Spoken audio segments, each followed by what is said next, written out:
Very happy to welcome you at the Second International Symposium on Photography and Coaching.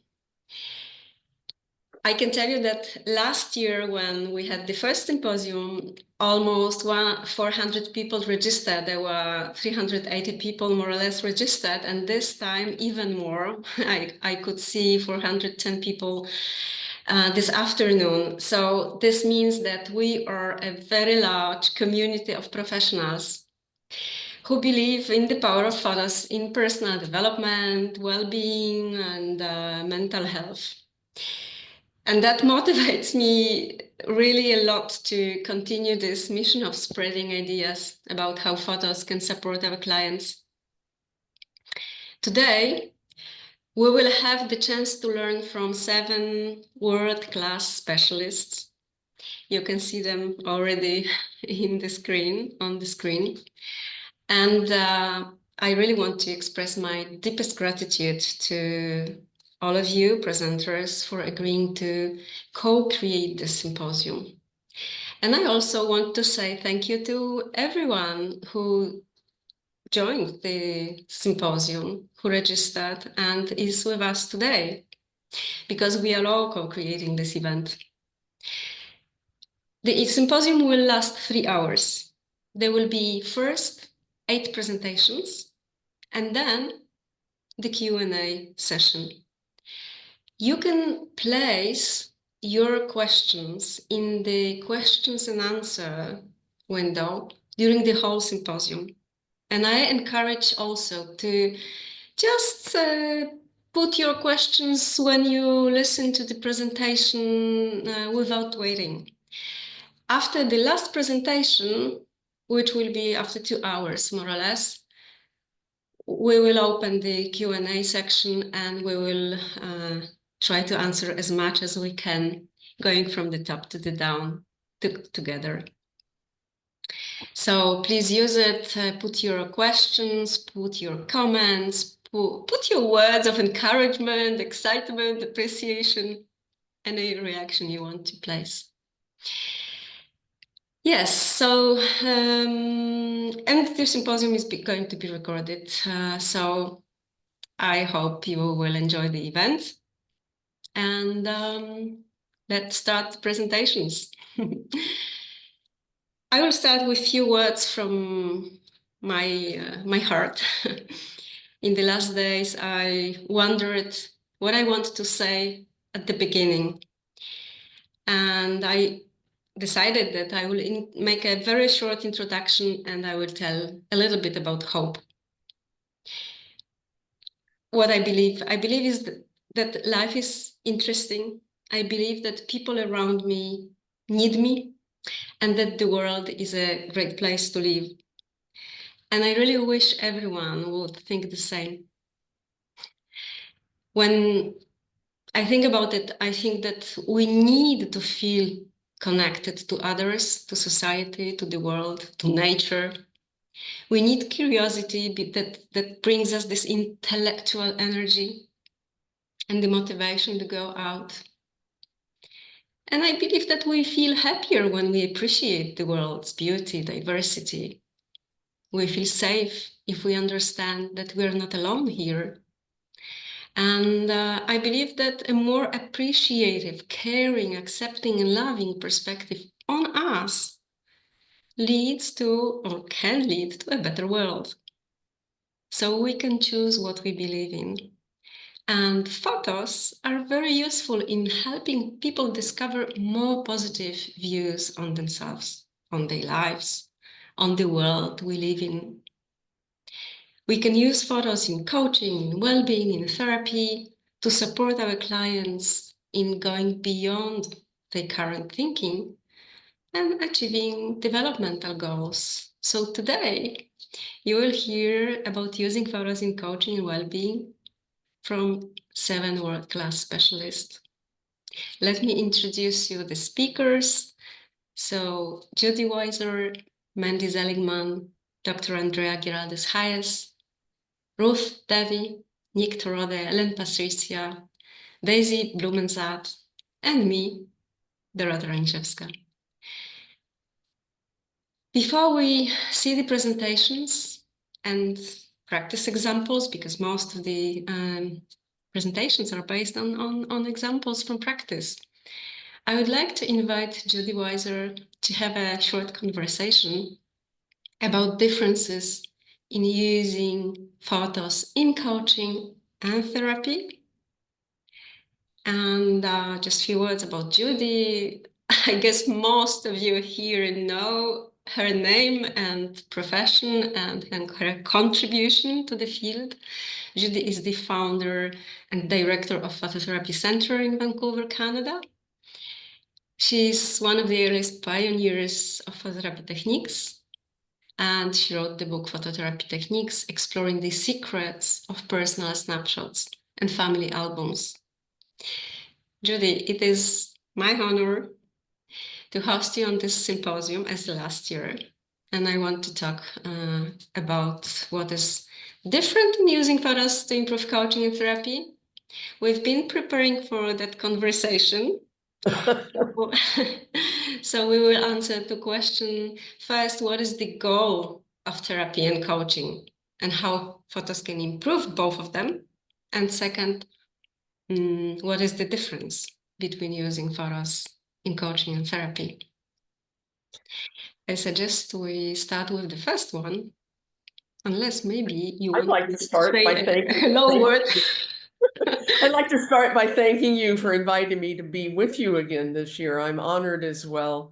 I think one of the simplest ways to distinguish the difference between how therapy helps people and how coaching helps people is that therapy starts with helping a person explore how their past created their expectations about how their life should be right now, and why all of this has determined who they are right now, and can still deeply affect their current reactions and feelings and behaviors, even though they're now adults.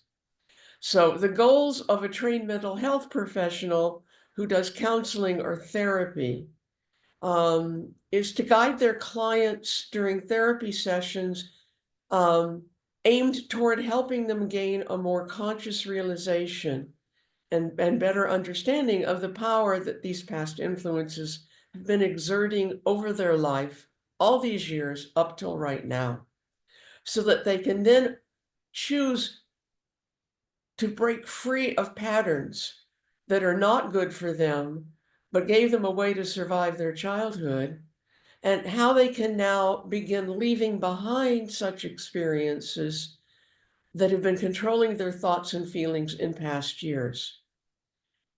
This increased insight releases them from many of the influences from their past that have been continuing to block them from moving forward into a better future, and thus to become better able to make positive changes in their lives and their interactions with others, and therefore improving their own well-being. Thank you, Judy. So thank you, Judy, for this explanation of therapy, because I can see that it's really different from coaching. And let me now give the definition, or a definition of coaching instead. So there are many ways coaching can be described, but the simplest, I think the simplest way, and I'm here defining a little bit after Professor David Clutterbuck, is that coaching is about a conversation that clients need to have with themselves. And it's about time and space to think things through, to reflect on things in a structured way, however, and about wisdom that emerges when we reflect on our experiences. So, often people say that when you have a problem, you go to a coach. Well, having a problem is not a requirement to go to start a coaching conversation. Many executives or highly qualified professionals will need to regularly reflect on how they function, what they learn, and how they grow. So I think that coaching can be defined as a structured reflection that helps people to explore the experiences and to make better decisions for the future. So coaches assist people in a structured reflection process that leads to a better personal and professional results. And the role of the coaching is to help people to see their wisdom, their power, their motivation, their potential to live and to work better. This is how I would define that, and it's that I can see clearly there is a difference in defining coaching than in defining therapy. And how about using photos in coaching and therapy?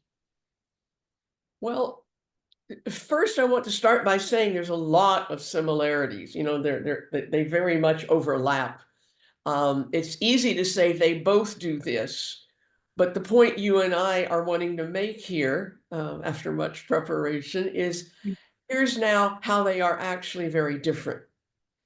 I see therapy starting further back with the goal of helping the person find out what it is about their past that produced who they are now, helping them re-explore and reinterpret the memories themselves so that they can break free of patterns that are no longer good for them and are thus holding them back for progressing to a better future.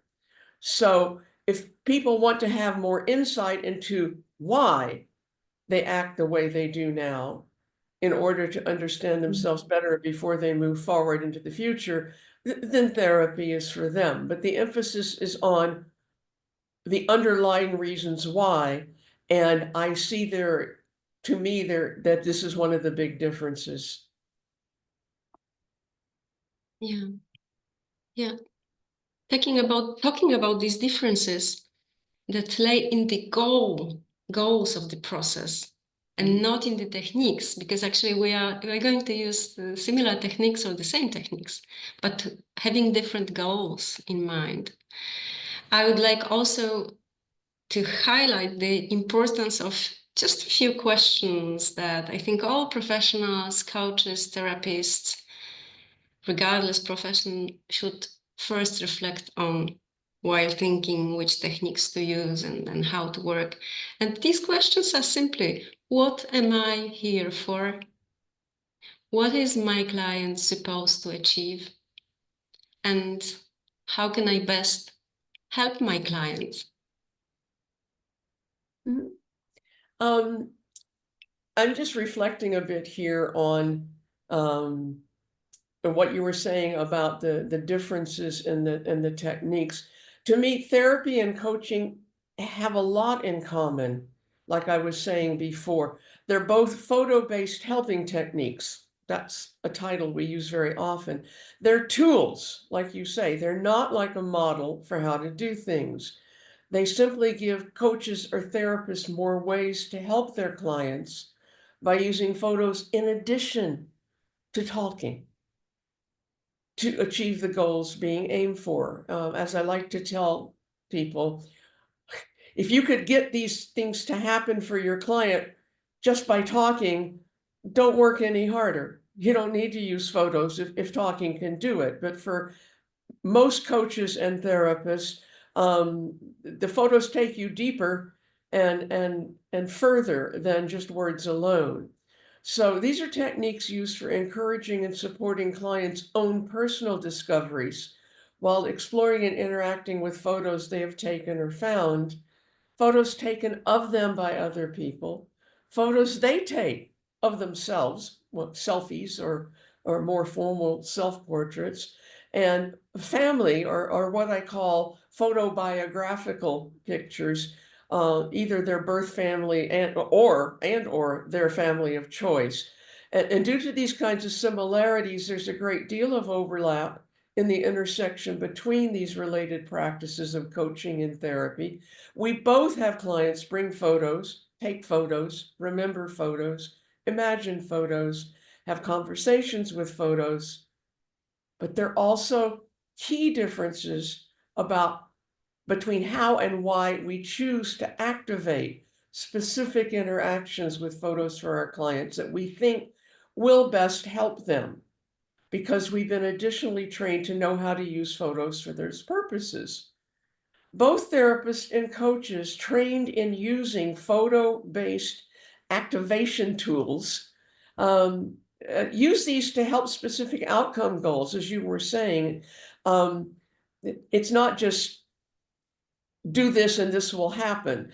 We build these steps toward an eventual final goal for the client that their client originally wanted to accomplish, which is why they've asked for your help. Neither of these professionals should be doing these kind of activities if there's some kind of prompt, something that can automatically always produce the same result. If you do the same thing, like push a button, you get this result always. It's not like that. And so although coaches and therapists use these tools to similarly activate results in people's thinkings, the reasons for using these will always be different due to the basic difference in their underlying theoretical models and treatment approaches, and thus the reasons for seeking outcome goals. And now, since this was the last question I believe that Dorota asked me to answer, I would like to end by using a quote I borrowed from my dear friend and partner in dialogue here, Master Coach Dorota Raniszewska, that she said while we were preparing a few months ago for this discussion today, because we found that we very much agree on all that we are both telling you above. And I'm quoting her now. Quote, both coaches and therapists use the same photo-based techniques based on the same psychological concepts. The difference in using photos in coaching or therapy is not about techniques, but the goal of the process that's happening. And so I now end with thanking you very much, Dorota, for involving me in this day. And I return the screen to you. Thank you, Judy. And also just maybe I'll add one final thought to that. And I'm thinking about an example actually for our audience.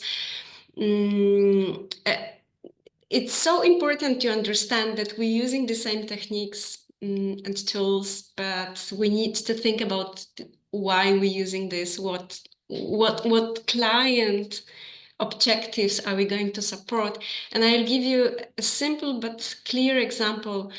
Being a coach, I might use photos or taking photos, photography, just for the sake of raising energy and motivation and engagement into the coaching process. If this is a goal of my client, if I'm seeing that raising this energy in general is a goal among other goals. So just that example, which is a bit different from saying about deep insights, which we know and which might seem maybe more obvious. We know that photos take beyond the current thinking, they take deeper, they connect with our inner stories, intuition, and so on.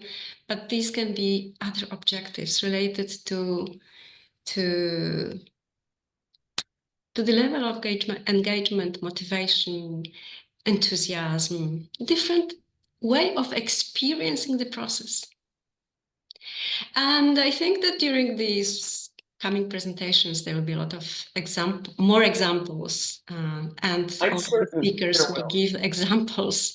So thank you also, Judy, for this work we've done together and your time to have all of our long discussions about how to explain the difference in short. And now I would like to invite our next presenter, who is Nikki Torode. Nikki is with us today. Let me introduce Nikki. Nikki is from UK. She's a professional certified coach, an ICF PCC, and also founder of the Diamond Minds. And a little story, which is a little personal story, how I knew Nikki. So Nikki attended last year's symposium. And she was so kind that after the symposium, Nikki emailed me, and she expressed the gratitude for the event. But she also proposed to share her professional practice. Nikki combines coaching, professional coaching, with photos and journaling in team coaching. And this is how today, Nikki, the stage is now yours. You're going to share with us how you combine these three elements in team coaching, which I think will be very interesting. So I encourage you to come on the stage to share the screen, and the stage is yours. Thank you. Thank you so much, Dorota, for creating the event and responding to my email all that time ago. So thank you so much. And a warm welcome to everyone that's joined us and also people watching the recording. So thank you very much. So as Dorota said, I'm a facilitator of journaling, I'm a coach and creative writing enthusiast. And my slides, I'll share them in a moment, but I just wanted to see everybody, is called See, Write and Shift. So we see the photographs, we write, we journal privately, silently, solo. And then we're ready to shift into the coaching conversation. And that is, as Dorota said, with a team, in team coaching. So we've all heard the power of the pen. Well, this is the power of the pen plus photos, and I'm calling it photo journaling for team objectives. And by the way, it's not as a warm up, and we were just touching on that in the introduction. You know, why are we using photos? Why am I using journaling with photos? So it's not a warm up. It actually serves many objectives to think. So this symposium is called Beyond Current Thinking. And I think we need that time to think solo privately before we are ready for a team engagement. So this is what the journaling is doing, and the photos themselves, as we perhaps all know, sort of unlock some of that kind of subconscious thinking. So it has that power, if you like, to bring up and surface maybe old repressed thoughts or even new thoughts, and also gives us the language, because we're dealing with metaphor leading into story, to bring to maybe a familiar team issue. You know, we don't want it to be, a team coaching conversation to look or feel like perhaps, yes, just another meeting that people don't want to be at. So I think the power of creativity in that sense touches on what Dorota said about energy and motivation as well. Okay, let me get to my slides. Just one moment. They're here. Okay. Let me just start from the slideshow. Okay. The power of three. And by the way, I didn't say, but if you wanted to journal along, we'll have a little opportunity. And journaling in the old-fashioned way with pen and notepad, there's evidence to prove that that kind of hand-mind connection goes a bit deeper. So if you like, please give it a go. Okay, so this is my first slide, and it's really addressing why do we bring it into a team coaching space? So I'm positing the view that this could be new ways to team success. And if you coach teams or work with teams in any other way, such as facilitation, there can be this trouble with teams. It's the same people that speak, yes, the same voices, maybe even the same angle at which they're approaching the topic. And then therefore that perhaps has a dynamic where some people disengage, they may sit back, expecting the usual suspects to speak. So it's not inclusive space, or it can be, of course, it can be. And there may be that sense of I don't want to say what I'm really thinking in that space. Depends who's in the room, sort of the hierarchies. So this may inhibit discussion. So really, all in all, that builds a picture of we're not really leveraging the collective wisdom. So enter journaling, enter photos. And I'm saying that imagine a team coaching space where you can explore what matters to you. What matters to you. And sometimes we're just into a team meeting space. And actually we might not be able to participate because of all the dominant voices. Or we might not feel assertive enough to speak up. So imagine a team coaching space where you can express yourself freely, yes, but with no pressure to speak, because you're given that time to think. You're readying yourself, yes, for the engagement. And imagine a team coaching space where you can reflect first. There's that reflective moment. And in the silence, we actually hear that inner voice much more strongly. And we're not, I'm saying, influenced or even if infected, yes, by those dominant voices or tangents that people might take us in a verbal setting. So it's really that power of alone time and listening to wisdom. We heard the word wisdom, yes, that inner wisdom that's just beyond the surface. So I'm saying that using photos, using journaling is an essential step for the team coaching foundation. It helps to set the objectives and the framework upon which the coaching conversations can happen. And I think it also speaks into diversity, equity, inclusion, and belonging. Because if you're creating those spaces where your voice matters and is heard, and you've been given that time to prepare, to think, not even prepare, you're not rehearsing, it's just coming out free flow on the page, yes? Then you might feel more like you belong in this space, you're respected in this space. And it levels the playing field. I think it's a real interesting change up of the dynamics in team interactions. Okay. So let's just check we're on the same page. What on earth is journaling? So it's expressive writing. So very different from what you may have done at school or at work, where usually you have an audience. You need to know what your points are before your pen hits the page. No, this is coming out. This is writing as thinking. Yes. So rush writing. I like that because in a team coaching session, in other journaling sessions that I run, you're given a time limit. So there's that kind of urgency. You're going to be writing, not editing and slowly thinking what to write. You'll be catching the momentum of journaling, margin to margin. So in many respects, it's that automatic writing, which means we're connecting. People believe that we connect into our subconscious, yes, and we're channeling that inner voice and hearing it in that silence. It's exploratory writing. We're probing, we're questioning. One sentence leads to another.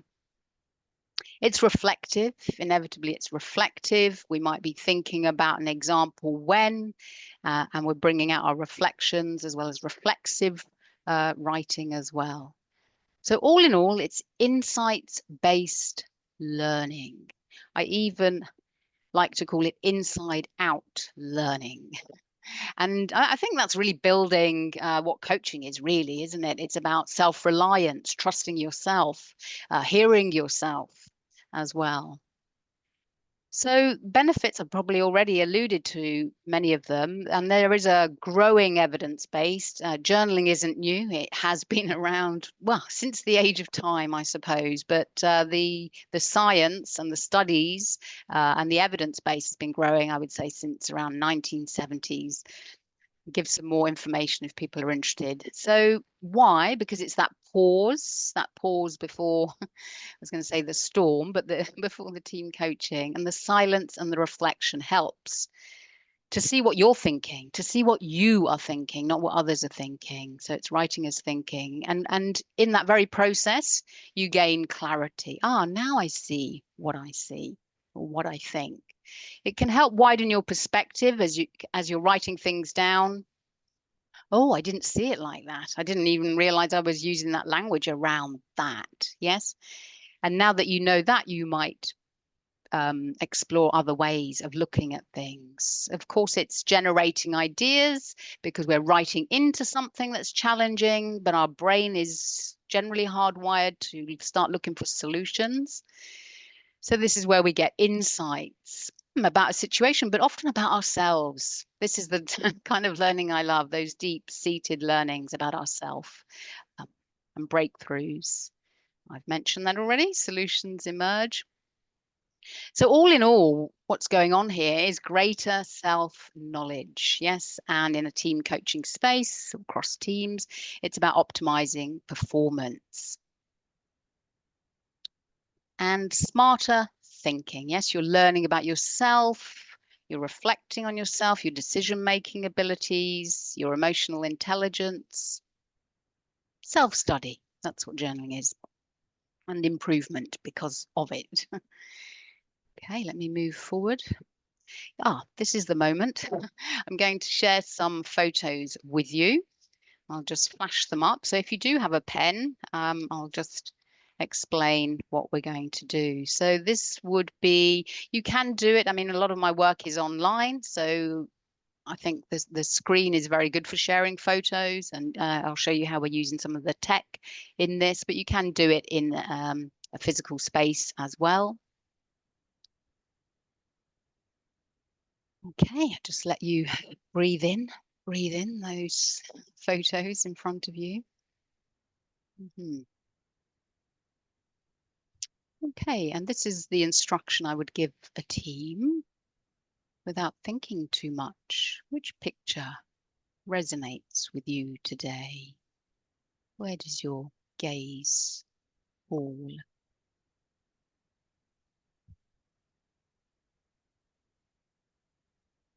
Okay, I hope that you've picked one, been led for some reason towards one. Okay, just photos. So thinking about your team now, how might this picture describe your experience in the team? So you've picked one and it's random, it's been photo led, it's been energy led really by yourself.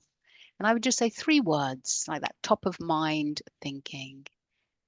How might it, it's an invitation, how might it, not striving, just how might it describe your experience in the team?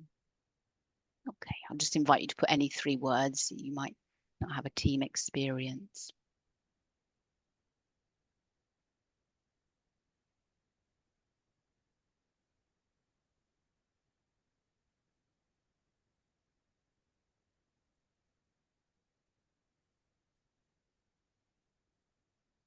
Okay. Just give you 5 seconds to pick your 3rd word. Thank you.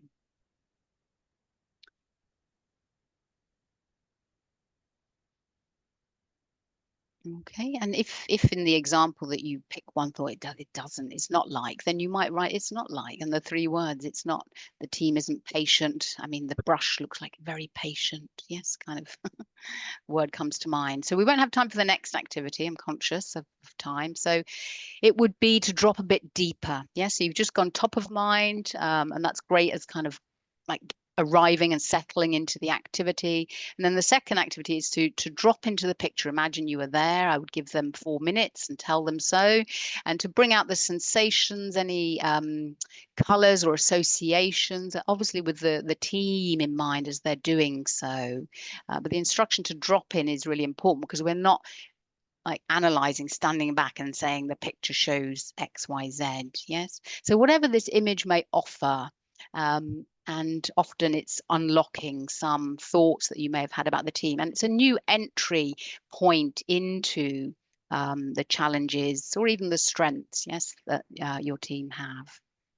Okay, so as I said, sorry, we won't have time for that, but just showing you how this all works in practice. And it's always good. So I get people to write and then reflect, and then obviously an action point can come from it in a sort of more journaling situation. But the third activity would be to write a one-sentence reflection, yes, to draw your insights about your team from all the words, from the quick list to the narrative, and then a reflection sentence. Okay. So let me give you an example of the four-step process. So this is a team, and a coaching contract has already been agreed by the company, by like the senior management team. So for example, it could be on team alignment, boosting collaboration is the overall goal for the coaching intervention. So here I'm using tech because people will have journals either by hand, preferably by hand and notebook in advance, those two activities. And then they would share. So they're not sharing everything that came out. They're just sharing those top notes. So a Mentimeter poll, or there are other tech that support this, where like a word cloud, yes, can come on the screen anonymously, which is really important. So they would share those 3 words. They would write their one sentence reflection, yes, without any names being put in there. So that will be displayed. Everyone could see. So as I said, this is not a warm up. It feeds into the second part of the process, which is where the coaching begins, yes, because we are getting the team to talk through what are the themes that they see in the words that have come out, what challenges are evident, what strengths, yes, because we're shepherding everyone towards coming up with the agreed coaching goal for this session. Yes, so what will be useful as a team goal for today? Yeah, so we've all got this reference point that we're looking at, and the coach is in coaching mode, not facilitating, not leading, not analyzing, but coaching, giving the ownership of this session and discovering the objective for the session from the team. That's really important. Yes, we're not stepping in to lead, as I said. Okay, thank you. So, and even if, just very quickly, sorry, even if they, you know, it's kind of hard, depends how many are in your team coaching and they're not getting to it.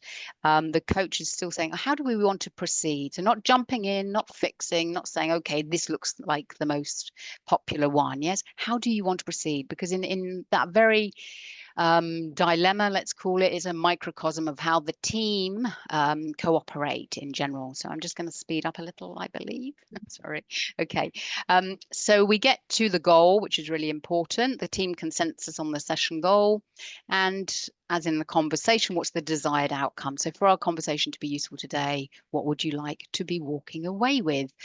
An example very quickly, and some of those photos I've used before. So these are some of the words that came out that went into the poll. Yes, unfinished, rushed, like the meal there, no time for connecting. Because they were painting a picture, yes, from their own journaling from the pictures. And they landed on the goal for team refresh, yes, because how can we have alignment if we're feeling disaligned? So team refresh through some well-being initiatives, new ones, and they wanted to walk away with, as an example, 3 easy ideas. So no budgetary kind of constraints, or weekends, just easy ideas that can be incorporated. Okay, and then just very quickly, you can use also during the coaching conversation, the pictures, they can be referenced, it can give language, as I said. You could end, just that sort of quiet close to themselves, thinking back to the image you picked. What would you add now, given the conversation we've had? Yes, so it's like a touch point again. You might want them to write, if you're online, yes, write a motto for the team for the month ahead. And as Judy mentioned about who's taking the pictures, so I've introduced the pictures in the initial one. And as they set about their action point, they may want to bring some of their own photos in, which can then spark another photo journaling round in the next coaching session. Okay, thank you. Thank you very much. I'm at time. Oh, let me stop. Thank you, Nikki. Mhm. I hope that the process you've shown step by step is inspiring to many people, to those who work with team or also individually. And I would like, without break, invite Ellen now. Ellen Patricia, who is from Indonesia. Ellen is an award-winning professional coach.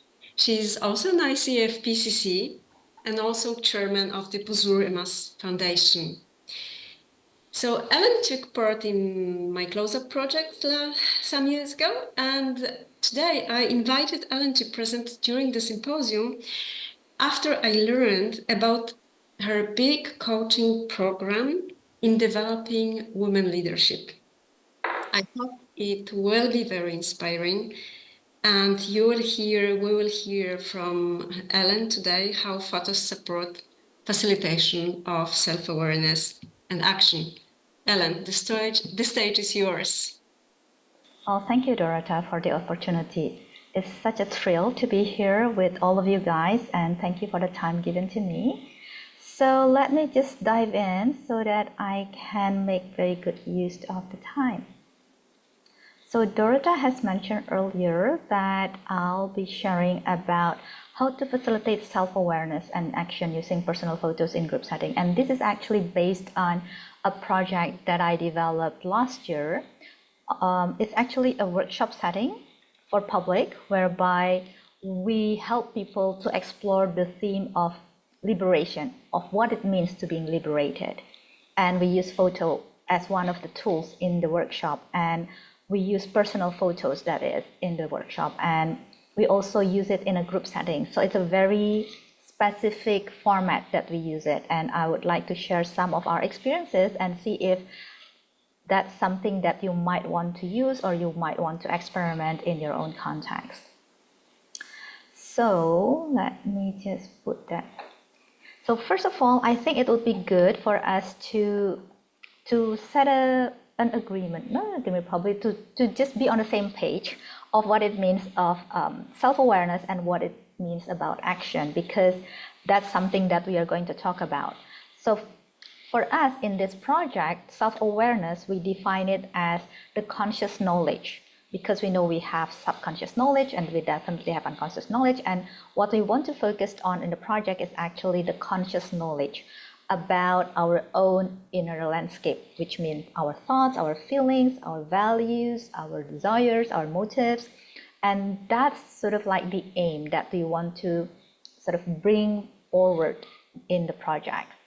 And we believe that's important because we believe that awareness actually supports us in choosing which action, which decision, which path forward that aligns with our true selves.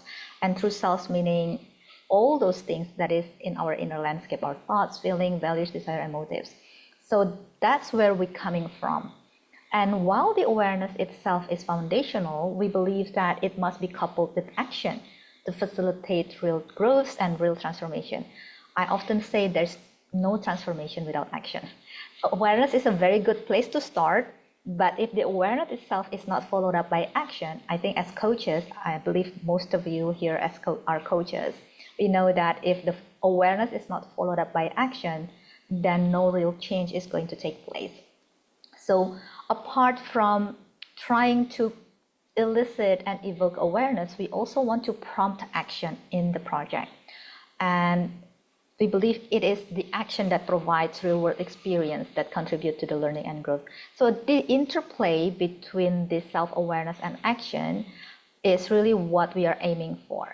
And that creates sort of like a feedback loop in our conversation, because the workshop is actually a 3-day workshop. So it's actually quite an extended one. And the photos that we're using is actually at the very end to really crystallize all the learning and all the insight and what's next from there.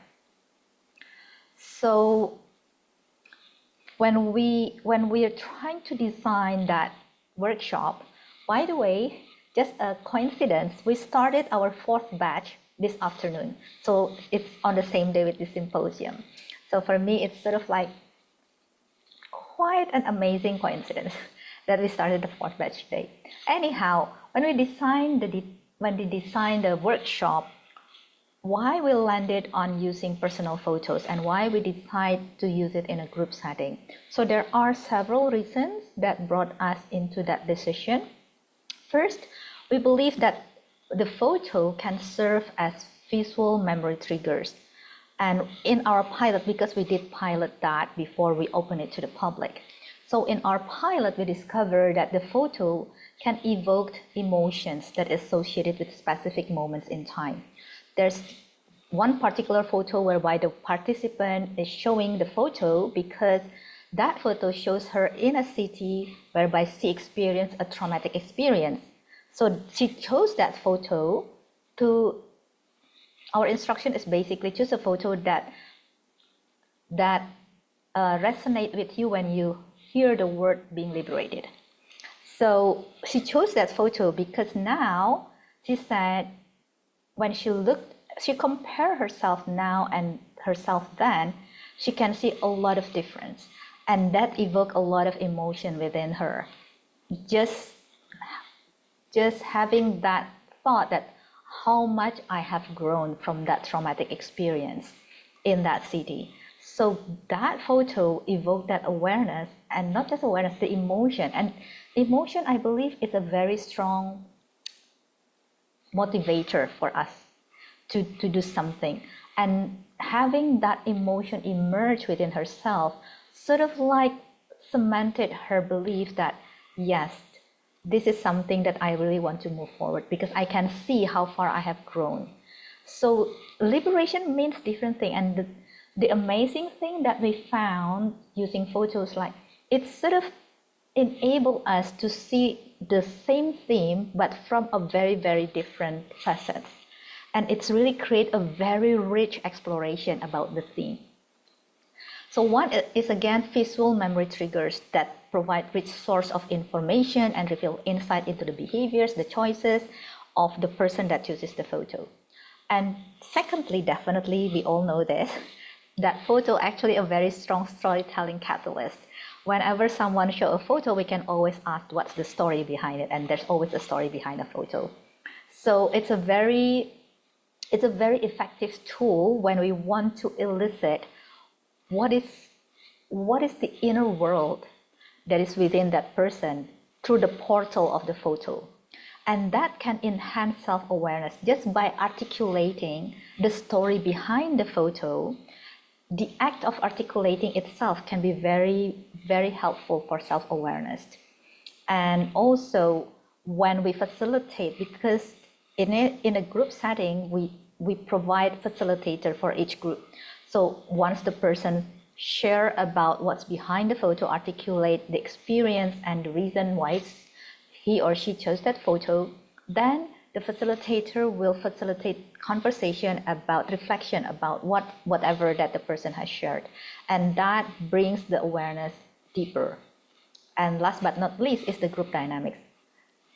This element is also very powerful because from our pilot, we can see that hearing other people's perspective about our own photo can bring so much more insight because we see one thing when we bring that photo, but when the group members share their perspective about the photo that we bring, that add the new layers into the awareness that, oh, I didn't, like one person said, I'll bring this photo because this is a photo that I feel very rare because I hardly do headshot.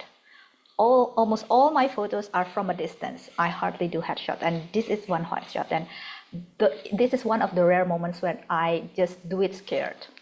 And there's other people say, oh, I don't know why you're scared, but you look so good in that photo. And it's so validating to hear it others saying that to us. And so that group dynamic also has a lot of power.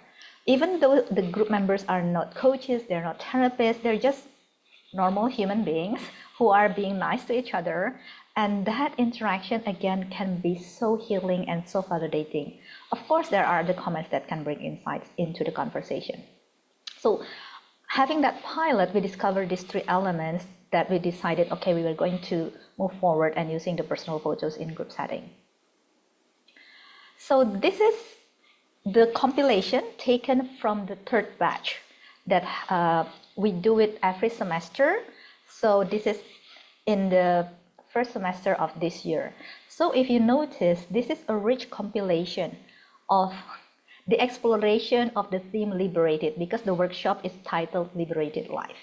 And this is sort of like a movement that we started in our country because we want to help people to be more liberated in whatever that means in their context.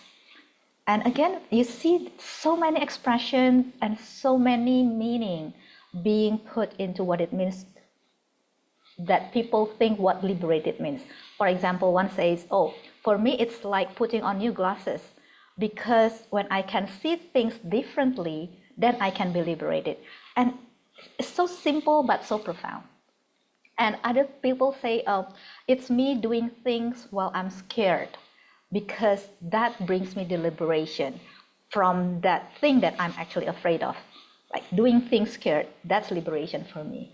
So when I say that when we explore a theme using personal photos and people bring their own photos that represent that theme, then we can see so many facets of that theme.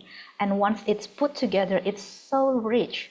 The theme becomes so expanded and so much more deeper than just using probably conversation. And this we give as a giveaway to every participant so that they can be reminded of the exploration that we did together as a team. Well, not really team, but together as a workshop participants, that we did the exploration, and these are the facets of liberation that we have uncovered together. So this is really about building collective wisdom together. And that's what I said, this is a movement that we are trying to put forward in our country so that people can be more liberated. And I mentioned earlier that we do it in a group setting. So this is the participant, by the way, not all participants actually give their personal photos. And it's okay for us, if you don't feel comfortable to bring your photo, it's okay. But most people actually submitted it. And once they submit it, we have our tech support to just collate it quickly when they are in the breakout room, because we do it online. And we present it when they are coming back into the main room. So this is the big group. Now I'm going to show you the smaller group. So this is the 5 people, because usually a group will be 5 to 6 person. So what happened is when that person bring the personal photo into the group, then we will have a deeper conversation. And everyone will be asked to share what make you chose that photo when you think about being liberated or when you think about liberation. And very interesting phenomenon that we discovered, so many people with so many reasons chose photos based on what they think liberation is or what being liberated means. But there's always a running thread that we see, batch to batch to batch to batch, is that photo sort of tells a moment of growth. Either it represents something that they do in order to grow, or that photo triggers, like I say, triggers a memory about an incident in the past whereby the person has overcome and has been able to just move forward with. But in either way, there's always this running thread. And that's so amazing to just see that being repeated, because these people are not connected to each other. Like they bring it on their own, they choose it on their own, but from batch to batch to batch, we can always see this running thread of growth when we talk about being liberated.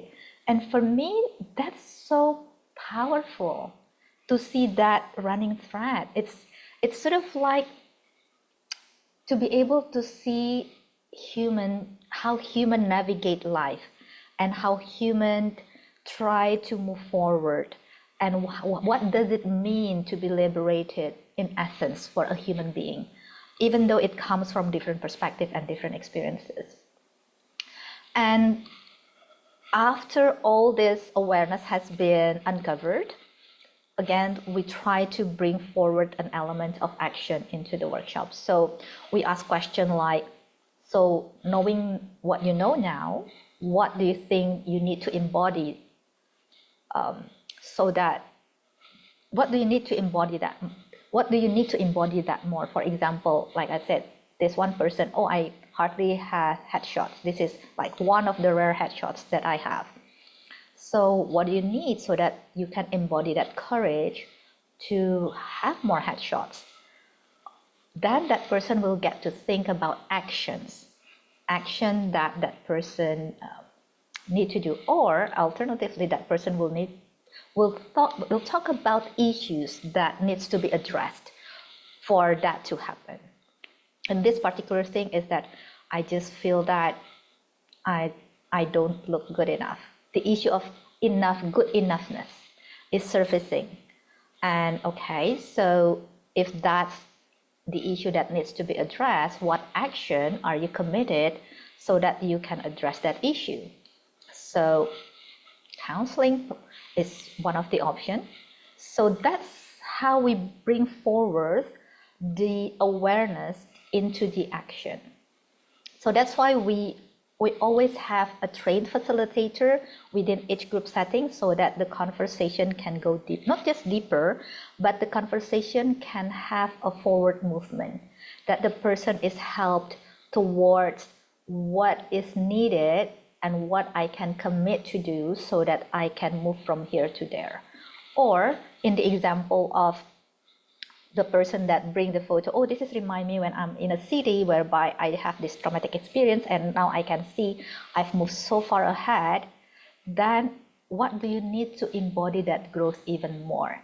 So even when that person already experienced liberation, so-called, we ask that question to prompt further growth. Like, so if you already have that, then what do you need so that you can embody that even more? So that brings the extrapolation of growth into the future. And what are you committed to do so that you can embody that more? So it's so amazing to see how photo can actually evoke that awareness.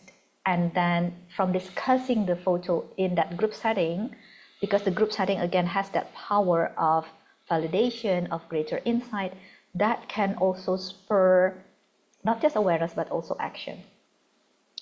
And this is a short snapshot of what we did in the workshop. And I would be happy to take any question afterwards, after all presenters has done their presentation. And I also would love to hear from you, because I know like a lot of you probably also have experience with personal photos, either for your coaching clients or your workshop participants. And again, I will be very much happy to also learn from your experiences so that we can co-create collective wisdom together. So thank you so much for this opportunity, and I'm going to hand the mic over back to Dorota.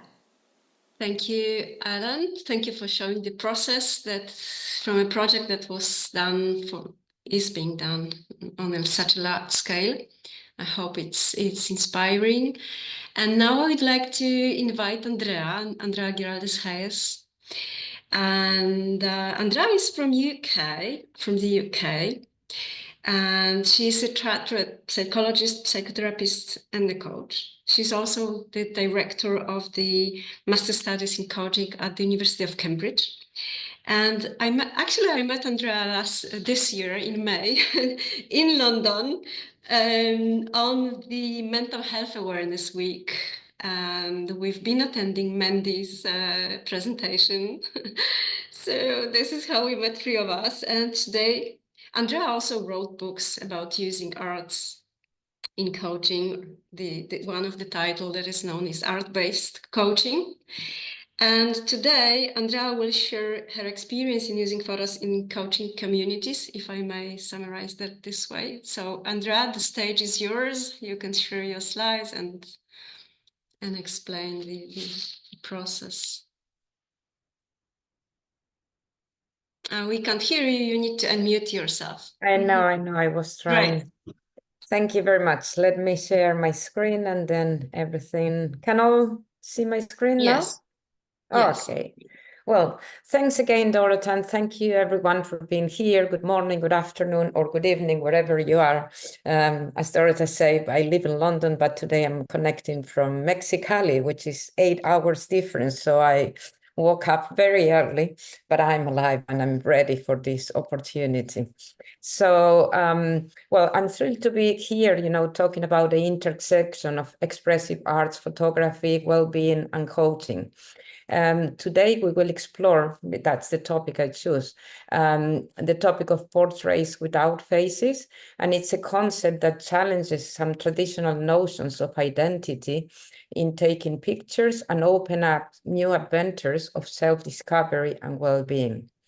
By the end, I hope you will see how this approach can enhance coaching practices and personal growth. So let me start talking a little bit about myself. And actually this a question, we ask clients in one-to-one sessions, tell me about yourself. And sometimes some of them can talk for an hour, some of them can say 2 things and said, that's it. So, well, we want to explore a little bit more. I chose this picture when I was a child because just to say that I was a very curious child, always trying to find something new to discover and to learn. But now I'm a mother of 2, a friend of many, a former professional musician and community artist, an academic passionate about research, a psychologist, a coach, and a psychotherapist. And you can tell that one of my strengths is love of learning and curiosity. So as my therapist said once, he said, Andrea, you have lived too many lives in one life. And I think this is it. And well, I'm happy to have had the opportunity to go through all these experiences. So it took me a while, when I transitioned from arts into psychology to bring all these worlds together. And there was a short period when I thought, well, I was a former artist, now I'm a psychologist, 2 different worlds. But then one day I discovered that they were not 2 apart and I could bring them, both together. So my background, in psychology and expressive arts has shown me how arts, including photography, can be used in therapy and in coaching.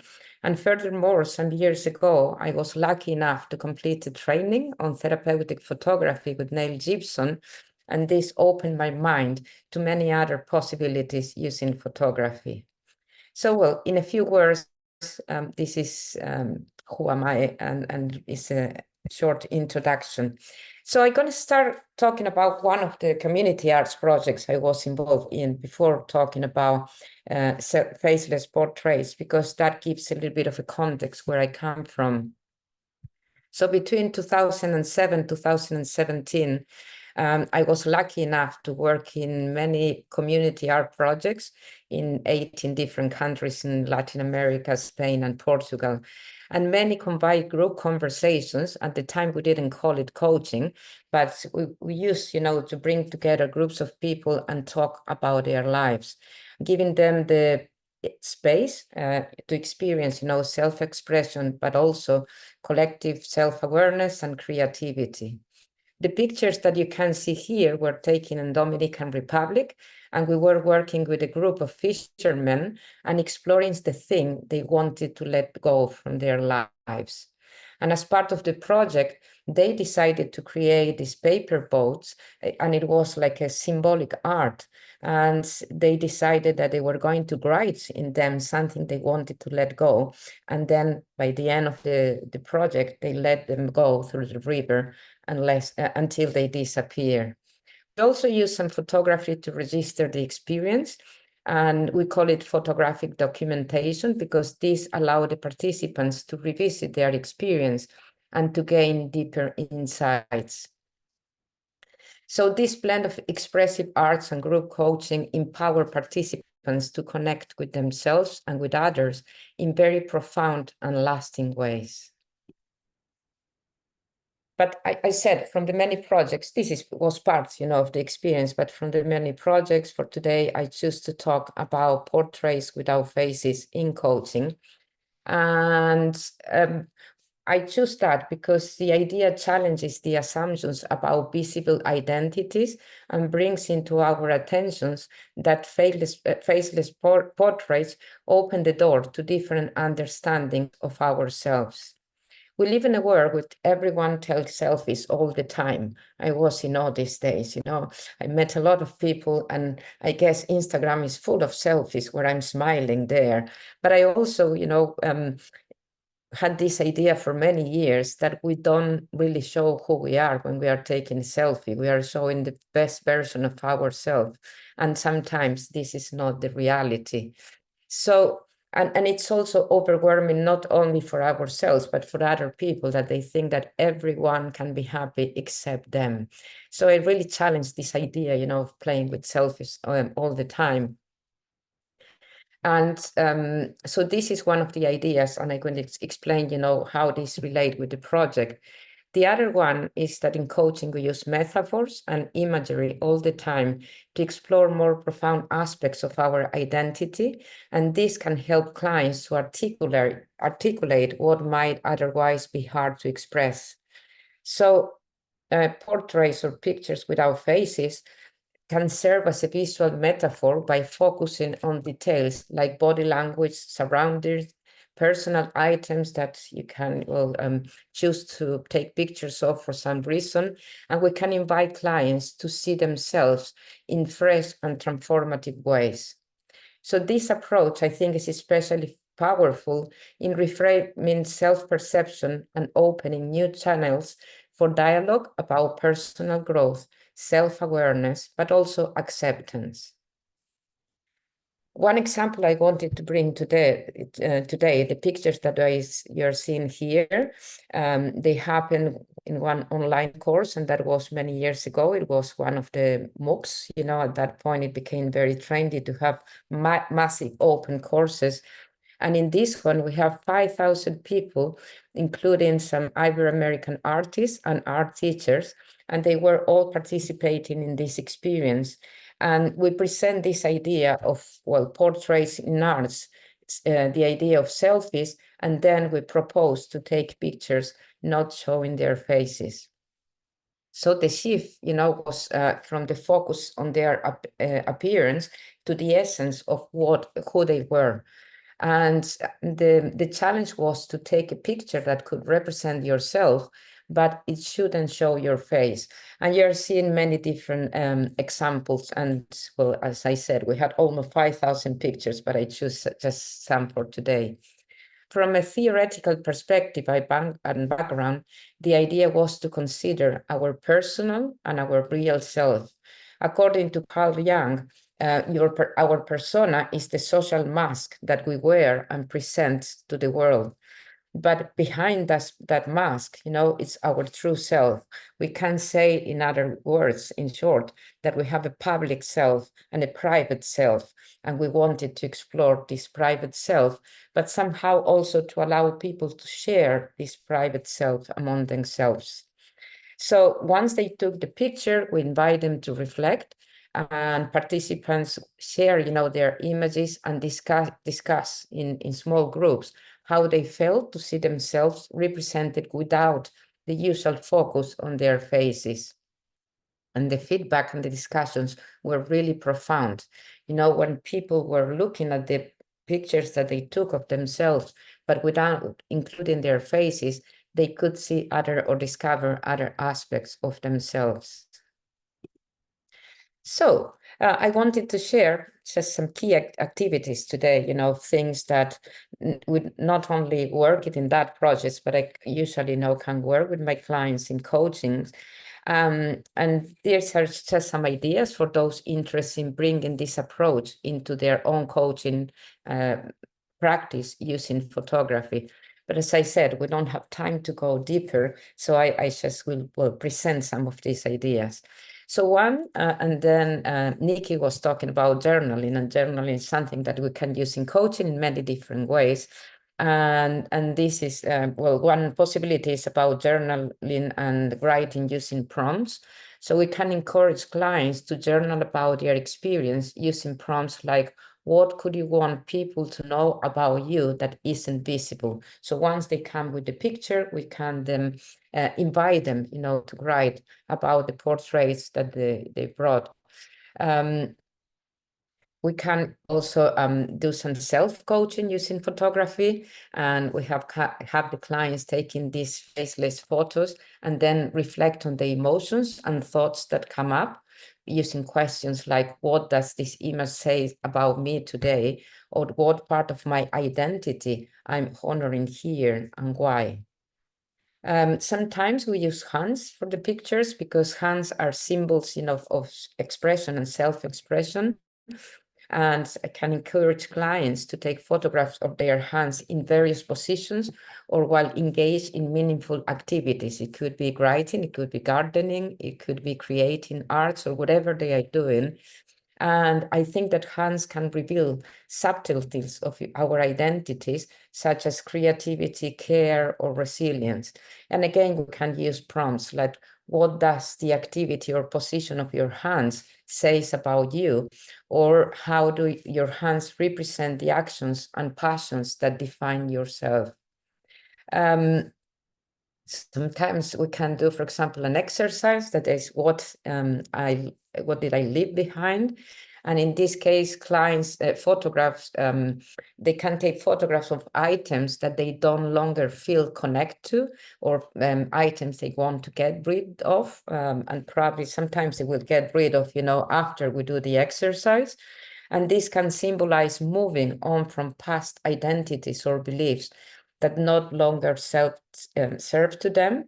And well, if we go in some homes, there are more than others, but there are many, many objects that can bring memories of who we were and what we want to let go.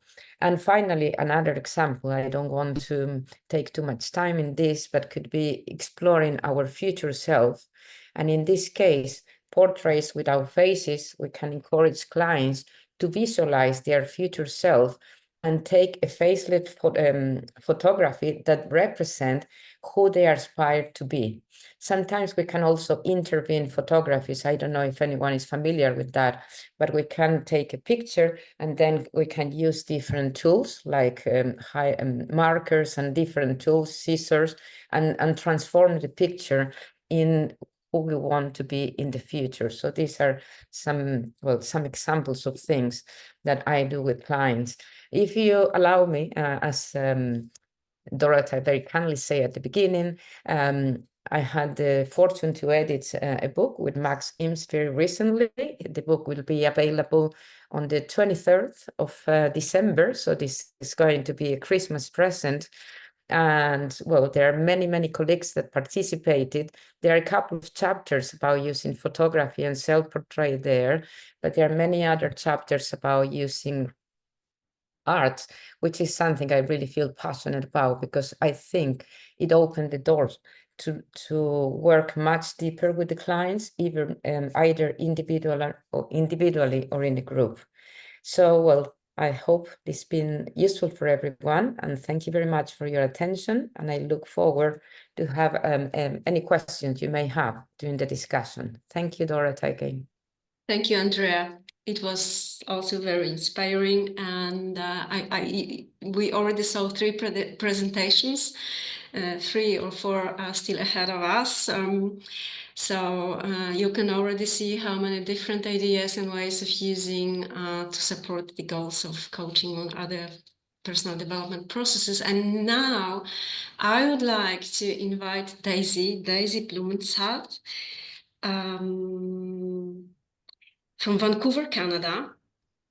Daisy is a certified life coach and the author of The Full Bloom Wellness. And her original project in using photography to support women living with chronic pain gained my heart the moment I read about it. And the moment I read about your project, Daisy, I just emailed you and invited to speak at the symposium. So the stage is yours. It's a masterpiece project that you created. So thank you so much, Dorota. I so appreciate those kind words, and hello to everybody.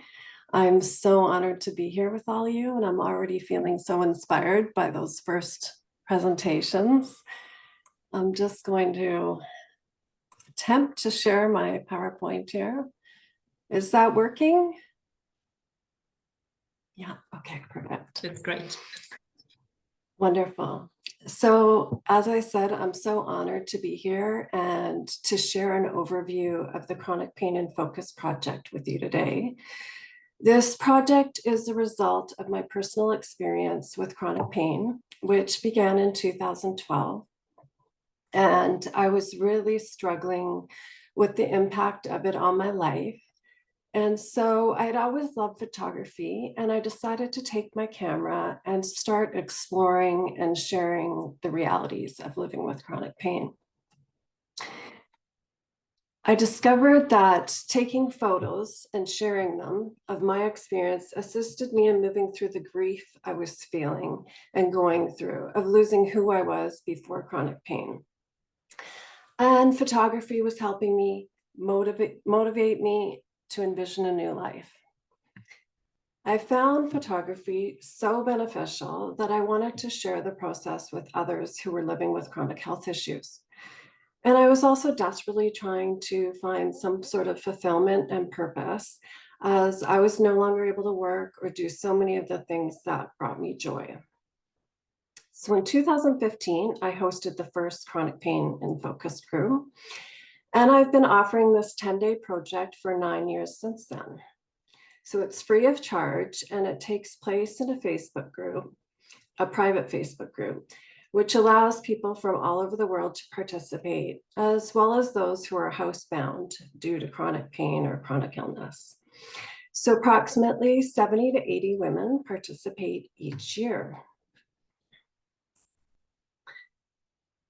For each day of the 10-day project, participants are provided with a detailed prompt related to chronic pain and are asked to take a photo and post it into the Facebook group.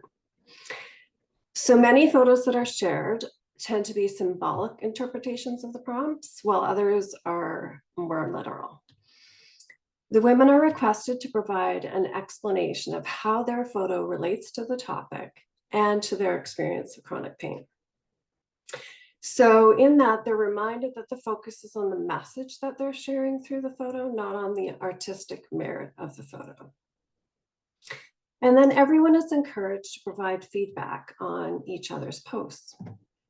So the intention of the prompts and providing feedback to each other is to facilitate self-awareness, reflection, growth, and healing.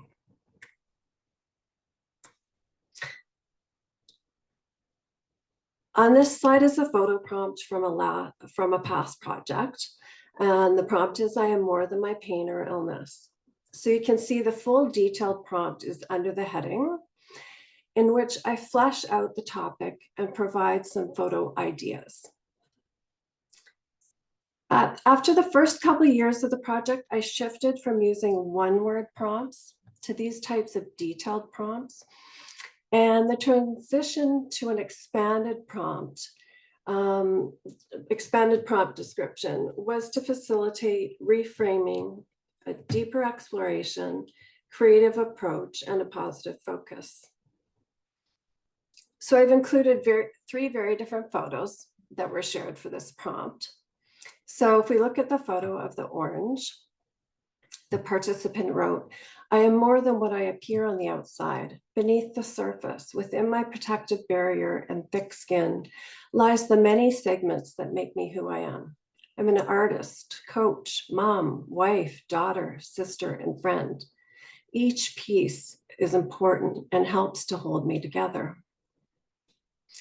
So the first couple of times I offered the project, I limited these explanations with photos to only 2 sentences. I wanted the focus to be on the photo. However, I found that the more women were able to explain their photos, the greater the opportunities for self-discovery and insight. So now there is no limit for anyone on their photos. And again, the aim is that each prompt and the project be what many chronic pain support groups typically aren't, which is positive, motivating, and inspiring. Oops. So as you saw on a previous slide, the prompts are usually a diverse selection of topics. However, I have also incorporated themes. So one year, all the prompts were related to mindfulness, and another year, all the topics were nature-based. I chose these two themes because they have been so beneficial for me as I navigate life with chronic pain. In the project, I also now include optional photo practices. So examples of these are on the slide. Burn or rip a photo of something that you want to say goodbye to, make a collage of your goals, and experiment with layering photos. And introducing these new activities into the project has helped maintain the ongoing interest of women who have participated for several years. Likewise, incorporating practices that have been personally beneficial to me, whether it's these manipulating photos, the mindfulness, nature, it all helps maintain my motivation to create the project each year, especially since I offer it free of charge. So regardless of the themes or the new practices, the basis of the project is always to provide a safe and supportive space where women use photography to explore and share their experiences of living with chronic pain. And the benefits of doing this exploration in a group setting are numerous. So participants receive valuable feedback on each other's posts from many women. When posting comments, the participants intuitively focus on the intention of the photo versus the technical quality of it. From the first day of the project each year, the women provide incredible support to each other. It's actually astonishing how quickly a community feeling develops in the group when individuals are sharing photos about such private topics, personal topics. And then the depth of bonding increases each year as many participants return year after year. So in post-project surveys, many women share that they were grateful for the opportunity to provide support to others in the project. They say they learn from each other's posts and often express feeling more hopeful and motivated from observing other women's resilience and growth. Many participants express how relieved they feel to discover that they are not alone in their experiences, thoughts, and feelings. So I've included two testimonials that really speak to some of these benefits that I just shared. So I'll read one of them to you here. I've gotten more from these pictures and everyone's honest, poignant, and hope-filled comments than I have of the multitude of therapist sessions of the last 10 years of illness. I've never felt less alone. Today I've cried and smiled, and best of all, have felt hopeful. And that isn't something I've felt in years. I can't imagine how much better this could be. And one other testimonial, since joining this project, I have found reserves of courage I did not know I had to get back out into the world and have adventures, because I found other people who understood my situation, because I knew you would all understand, because of that sense of community. So on this slide, I've also included a specific example that illustrates the benefits of a group project. So one year, the woman in the photo here on the slide posted a photo of a wheelchair for one of the prompts, and she shared that with the group, and she shared with the group that she was trying to decide whether she should get a wheelchair or not. So she knew a wheelchair would greatly benefit her, but she was really struggling with the idea of using one. So the other women provided lots of thoughtful responses and encouragement. And then the following year, for one of the prompts, she posted this photo of herself in her new wheelchair and attributed her getting it to the feedback she had received in the group. So as for the participation in the group, some women, like this one in the photo, post a photo for all of the 10 prompts and comment on everybody else's posts as well, while other women strictly observe the entire project and don't post or comment at all. So this variance in participation is due to factors such as pain levels, time constraints, and a number of other issues. I've heard from numerous individuals who have only observed the project that they receive many benefits just from viewing the photos and the comments. So based on this feedback, I don't set a minimum requirement for participation in the group. I believe that insight and growth can occur at any level of involvement. It also means that perhaps the next year they come back and are able to participate more, or they feel comfortable by that point, or they feel physically able to. So I keep that fluid and open for people. So speaking of growth, I have both personally experienced and witnessed how photography can be utilized for positive change. So the use of photos is a powerful way and creative way of connecting to, expressing, and reframing one's deepest thoughts and feelings. So this is what I personally discovered after finding that traditional therapy, support groups, and other common approaches weren't providing me with a way to fully explore and process my feelings about my chronic pain. Photography was the tool that allowed me to do this. And I'm so grateful for that. So photos offer a tangible way to visualize one's goals and dreams. Viewing others' photos can be a source of inspiration and motivation. Photography can feel like a safer way to reflect on and share one's experience, which can lead to greater self-awareness and growth. Sharing photos can be an empowering process that facilitates positive change. And viewing others' photos often validates one's own experience. So these are my thoughts on the power of photos, but I always want to know how the participants in the Chronic Pain in Focus project view the use of photography. So at the end of each project, I ask participants to complete an anonymous survey. And one of the questions in the survey is, was using photography in the project helpful to you? And if so, how? So I've included a small sampling of responses on this slide. Some of the things the women said were, I found photography a safe way to express my feelings. I loved seeing pain illness through the eyes of others and how their photos spoke into my own situation. I could see I wasn't alone in my feelings. I think photography helps us to be vulnerable. We can express in a photograph what we can't say out loud. An image that represents an emotion can often reach out and impact others. Photography made me take more time to think about old beliefs and feelings and investigate them. So this participant feedback reaffirms my belief that photography facilitates positive change and that it can be utilized by women with chronic health issues to create a more optimistic and inspiring outlook on their lives. So if you'd like to learn more about the project, you can visit my website, and there's lots of photos from the 10 years of running it. And I thank you so much for your time, and a special thank you for Dorota for inviting me to share about this passion project of mine. I really am humbled and thankful. Thank you.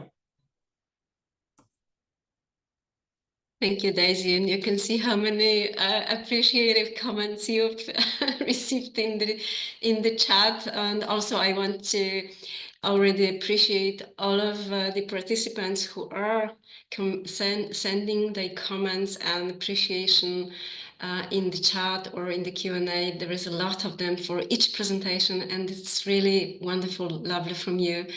It's a great feedback for the presenters. And now I would like to invite Ruth Devi from UK. Ruth is a mindful photography teacher, founder, director of Look Again. And in November this year, her Look Again has won the Innovations in Mindfulness Award 2024. So Ruth has been recognized for her work by several organizations already, and I think many of you know her work and her already. Ruth, it's my honor to read it to us to hear, and the stage is yours. Well, thank you so much, Dorota, and it's so lovely to be here. I'm going to just get my presentation up, so bear with me. Okay. This is the bit I don't like. Where's it gone? when the nerves kick in. Here we go. Can you see that? That's great, yes. There we go. Okay. So I'm just going to take a moment to pause, and everyone actually might want to do this as well. We've already been here together for almost a good couple of hours, 2.5 hours. So let's just take a moment to be still and quiet.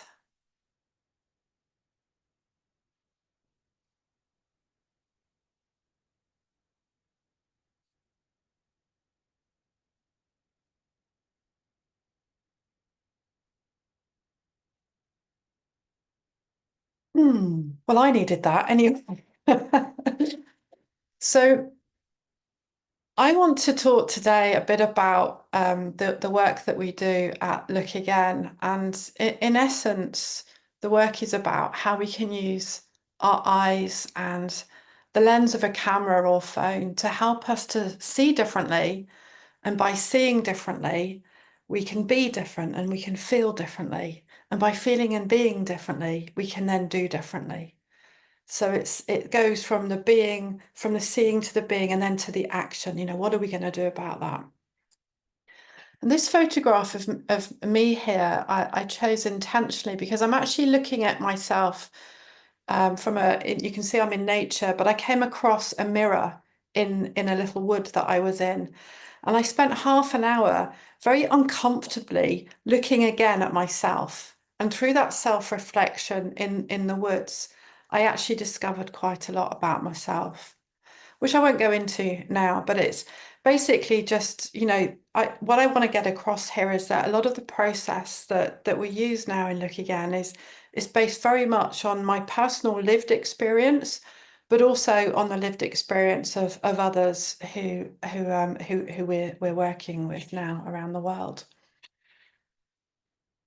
So my background is not photography at all. It's community development and also international development. And I've worked with the creative industries in one way or the other in London, Bristol, and also in West Africa. And I'm very much see myself as a facilitator and a trainer.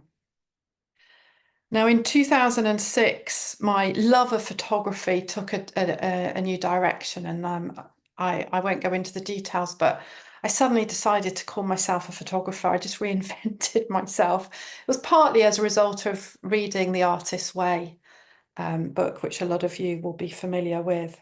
And I founded Look Again in 2012. For me, this image of me says a lot to me because of the process that I went through as I was looking at myself in a different way. But what you won't know by looking at it is some of that story. So just to give you a little snippet. So I now see myself very much as a survivor of trauma, of domestic abuse, and of someone who has had their own mental health challenges over time. I've also been a single mother for 20 years. And recently I found out I've got ADHD. So there's a lot of, a lot to the story, basically, is what I'm trying to get across here. And all of that is kind of part of what I bring to the process.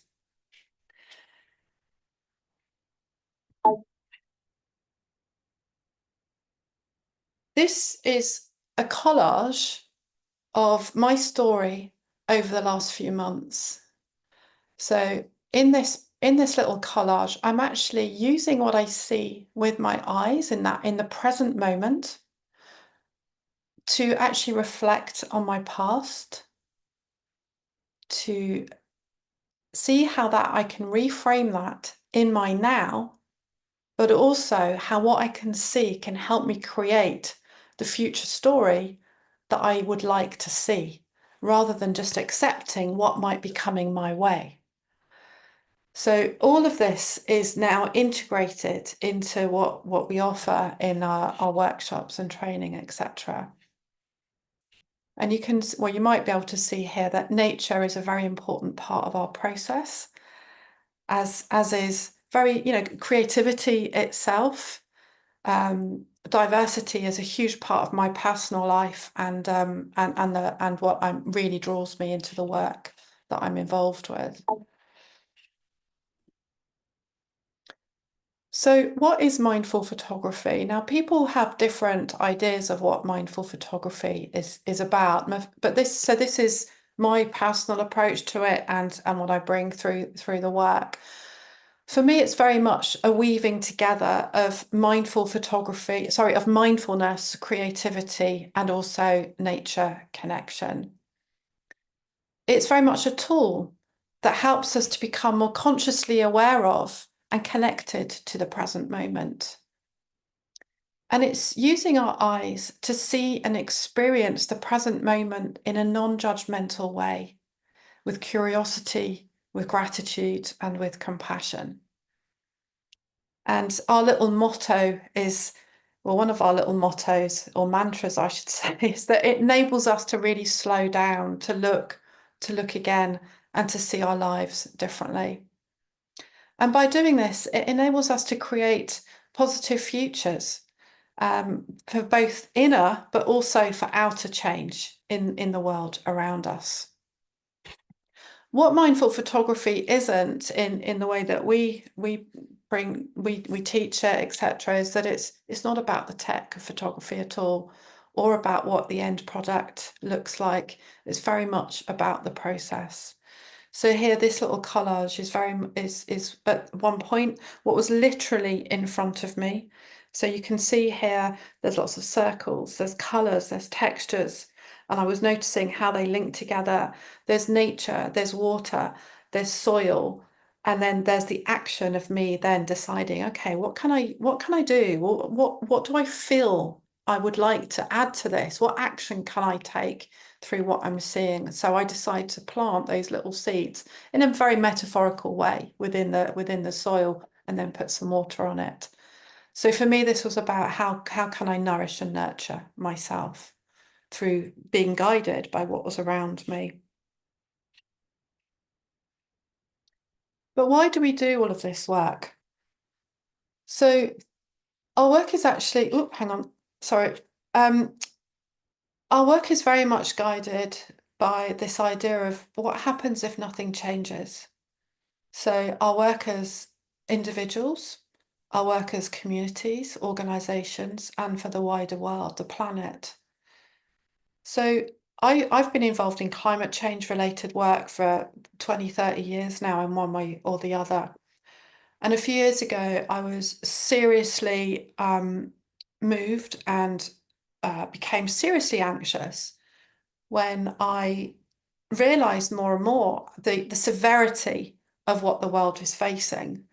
And of course, now, not just in terms of climate change, but so many other, the polycrisis that we're facing, whether we're looking at biodiversity, polarization, the political situation, the rise of fascism, etc., etc.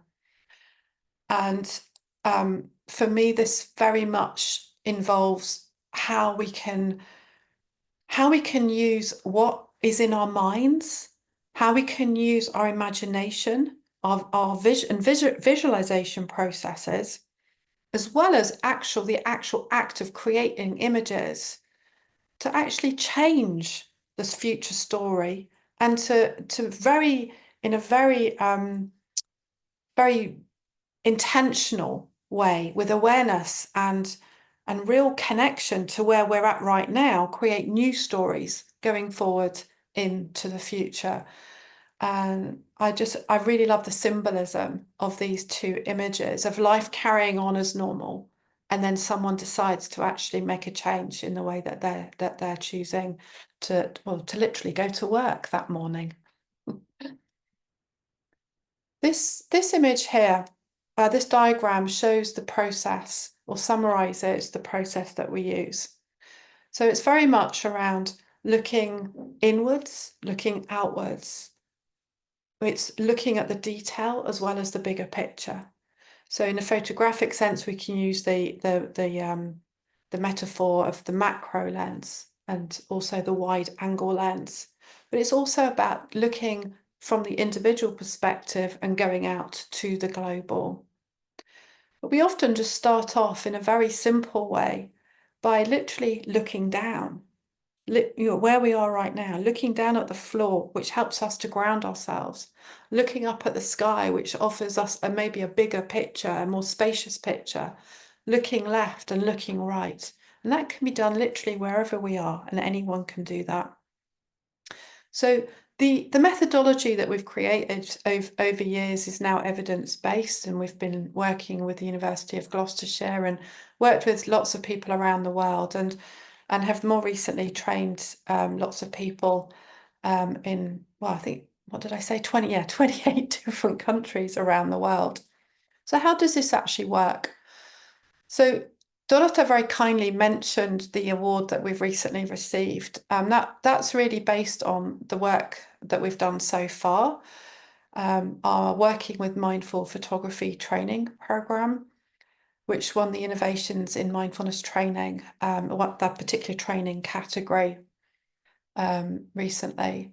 And in the collage on the left there, you can see an example of one of the groups that we've worked with, which was actually a non-profit, a small charity here in Gloucestershire in the UK, where I'm based, where in the morning we focus very much on the health, well-being, mental health of, in this case, staff. I mean, it can be patients, it can be service users, it can be anyone, but in this case, it was staff of that small non-profit.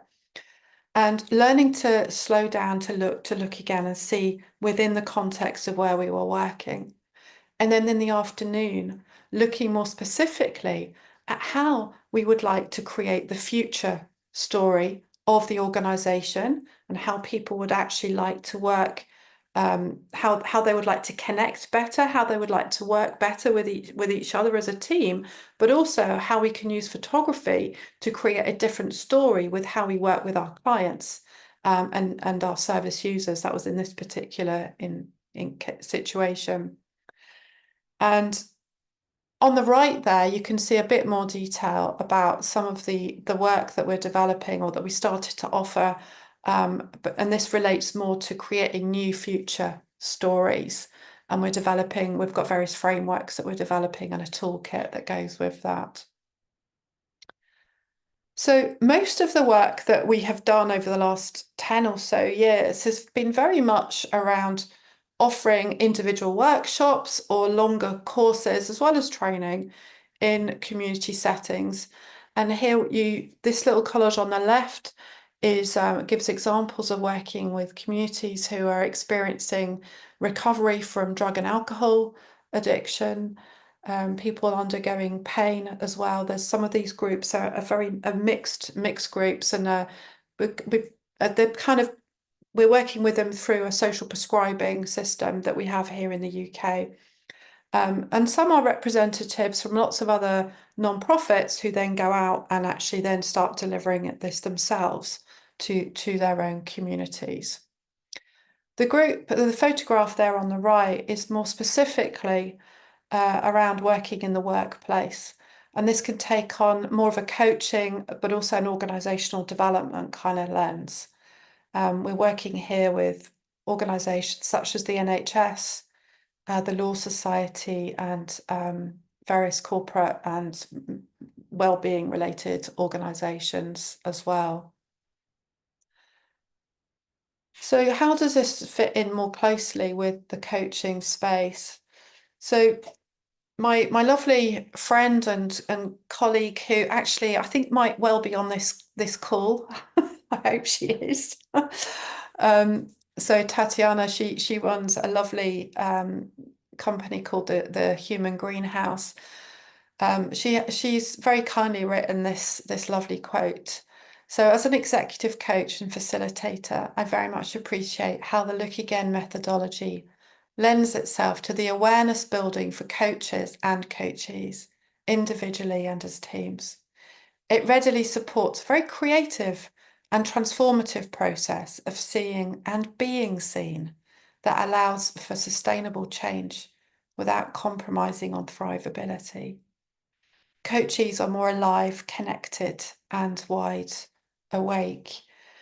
Now, this whole area of working more within the coaching space is something that I'm personally really, really keen to develop, and I'm very heartened and encouraged to be working now with various coaching organisations and companies, as well as individual coaches who are joining our little team, and would be really interested to hear from anyone else who might want to co-create with us in one way or the other. So you can find out a lot more about our work. So we've got lots of case studies and a lot more information about our methodology, etc., on the website. And you can subscribe to our newsletter as well. And I'm very, very happy to answer any questions that you might have in relation to our process. Thank you very much, Dorota. Back to you. Thank you, Ruth. So now I would like to invite Mandy to the stage. Mandy Seligman from the USA. Mandy is a psychologist and photographer, and she's the founder of Seeing Happy. Mandy combines photography-based contests, actions, and positive psychology science to help people see more hope. Not only hope, but this year we're going to focus on hope. And during the last year's symposium, Mandy presented her Seeing Happy project, and this year she will introduce the Hope in Action. Mandy, I'm very glad you're going to present the Hope in Action. The stage is yours. Okay, well, first of all, thank you, Dorota. I'm really happy to be here. It's amazing to me to see all of the changes or all of the new things that have happened in the last year. See familiar faces, see what they're working on now, and see how far this has come in just 1 year. It's, I mean, I was happy to be here last year. I'm even happier to be here this year. And I kind of feel like I want to throw away my presentation and start again, because I'm so inspired by listening to everybody. But I guess I'll try and incorporate some of the things I've heard with the presentation I was going to give. So first of all, I do want to thank Dorota, because she has done so much work bringing this together and bringing us together. And I think it's really inspiring to sit here with other people, with like-minded people, and talk about how photography and the arts in general can help us in this journey. I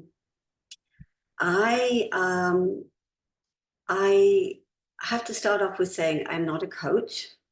I'm a psychologist. For those of you who recognize my name, I'm married to Martin Seligman, who is the founder of Positive Psychology. So for the last 30 years, I guess, maybe longer, I have lived with positive psychology, with all of its incremental findings about how we build well-being. I have homeschooled my children with these ideas in mind, because I really believe in the power of positivity. I think being an optimistic person is in so many ways the key to unlocking our potential, unlocking the possibilities.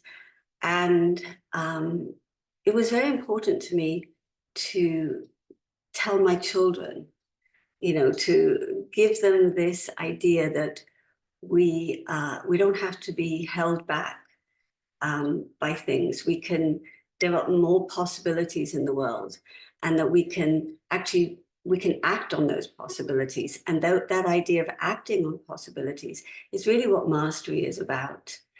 So, helplessness, which my husband worked on many, many years ago, helplessness is really about giving up and not trying. And positivity is about seeing that there's still possibilities and getting out of bed and keep on trying.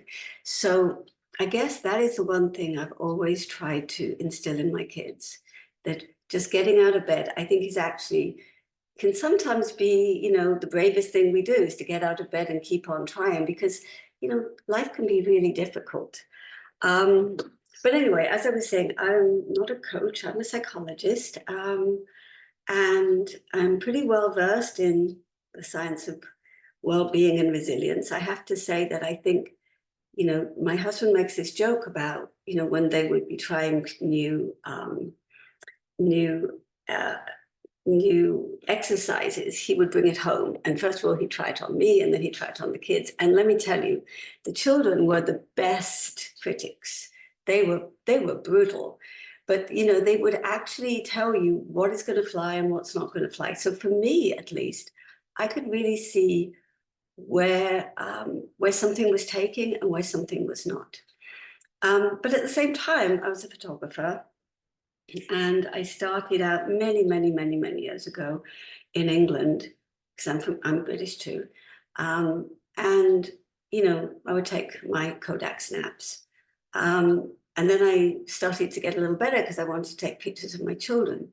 But these were two parts of my life. And like Andrea, I really felt that these were two different parts of my life. One, I was a positive psychologist. I was, you know, homeschooling my kids. And at the same time, I was taking photos, just as memories. But then the pandemic hit. And, you know, I mean, that was a very difficult situation for all of us. All of my children came home. I'd actually thought that I was going into a period of my life, you know, the empty nest, but actually everybody came home. So we were a huge family, and it was extremely stressful.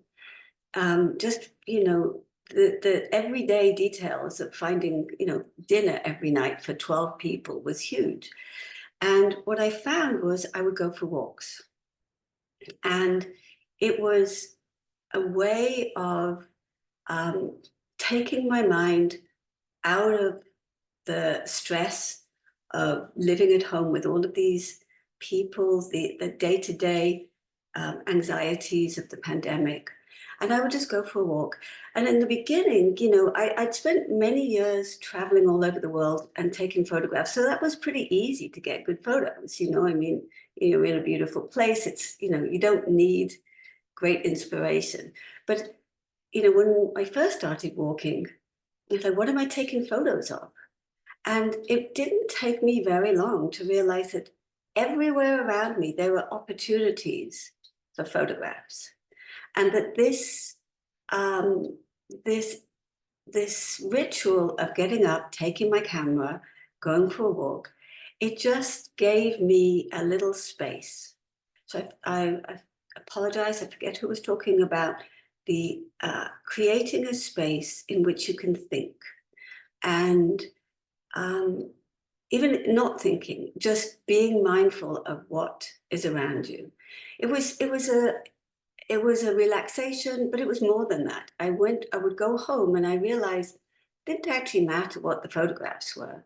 It was that way of going out and seeing the sunrise, or seeing something pretty, looking at flowers, anything, everyday things. So I started realizing that a lot of my friends were doing the same thing. And that's how Seeing Happy started. We just decided we would, you know, we would have a little Facebook page to inspire each other, to, you know, post to inspire each other, the pretty things. The world was still a beautiful place. There was still nature. There was still, you know, so many things to celebrate. And it was a very simple idea. But the idea, you know, comes from positive psychology. It comes from Barbara Fredrickson's idea of broadening and build. That, you know, just starting this little, triggering a little spiral of optimism will grow and grow and grow. And the basis of optimism, of course, is hope. I want to just show you, if I could share my screen, hopefully here, let's see if we can do this. This is seeing happy. So seeing happy, can you all see that okay? Is that okay? Seeing happy, here's our photography and coaching, but seeing happy just started as a very, very simple idea with, oh, I'm sorry, go back here. A very simple idea, the photographs. We were just trying to create a place every day we'd have new photographs, just share the joy, start a spiral of optimism, and just hopefully give people the idea that, you know, the world is still a good place.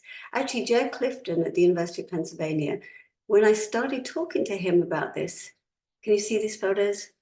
He told me that one of the beliefs about the world that is most important for our well-being is the idea that the world is a beautiful, safe place.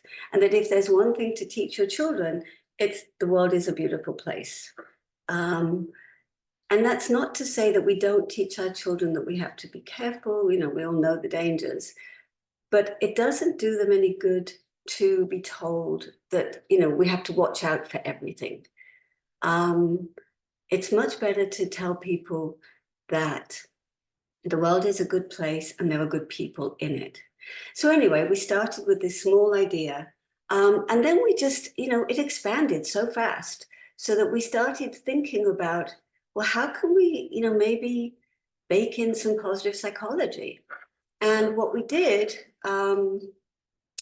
we eventually ended up creating a program with the University of Pennsylvania master's degree students about using photography. And I see that, that Ruth has a beautiful slide talking about the different ways that you can use photography to look around the world. You can do macros, you can do close-up, you can do wide angle to get a bigger picture.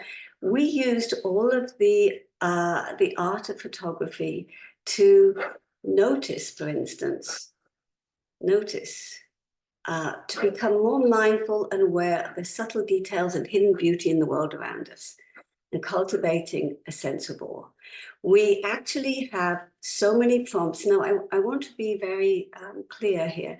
The prompts are just tools. They're just a tool to start the process. And actually, we have one community that we worked with in Cuernavaca, in Mexico.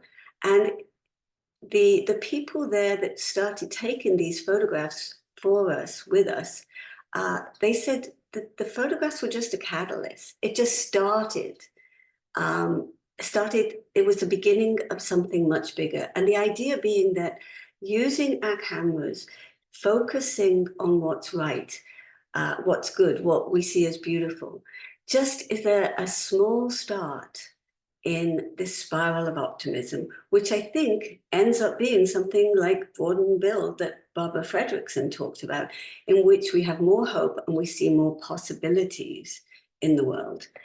That's all I want to talk about with seeing happy. And the website is here. I can show you at the end. So it's a free website. You can go there. You can use any of these ideas, prompts. We actually, I have to admit, we had a lot of prompts. We're a small team, but we came up with a lot of prompts to start the spirals of optimism. But then we actually went to AI and we plugged it into ChatGPT. Like, give us prompts for, you know, reframing. Give us prompts for gratitude. And so now these are all on our website, and it's totally free. I hope that you'll check it out and take a look. But anyway, so we, as I said, we had started with this idea of we wanted to create this spiral of optimism through looking at, you know, the positivity that we can still see in the world. And remember, this was the pandemic. But as I started thinking more and more about this, I talked more with Jack Clifton, and I came to believe that hope comes down to not just one idea, but many ideas. And one of those ideas is that that we matter in the world. Now, this is one of the pillars of positivity that my husband talks about. He talks about meaning, but actually meaning is kind of a difficult idea. I mean, meaning and purpose, if I have to sit here and tell people, what is my meaning and purpose in life? How do I build meaning and purpose? I think that's pretty difficult. I'm not sure I could come up with an easy answer.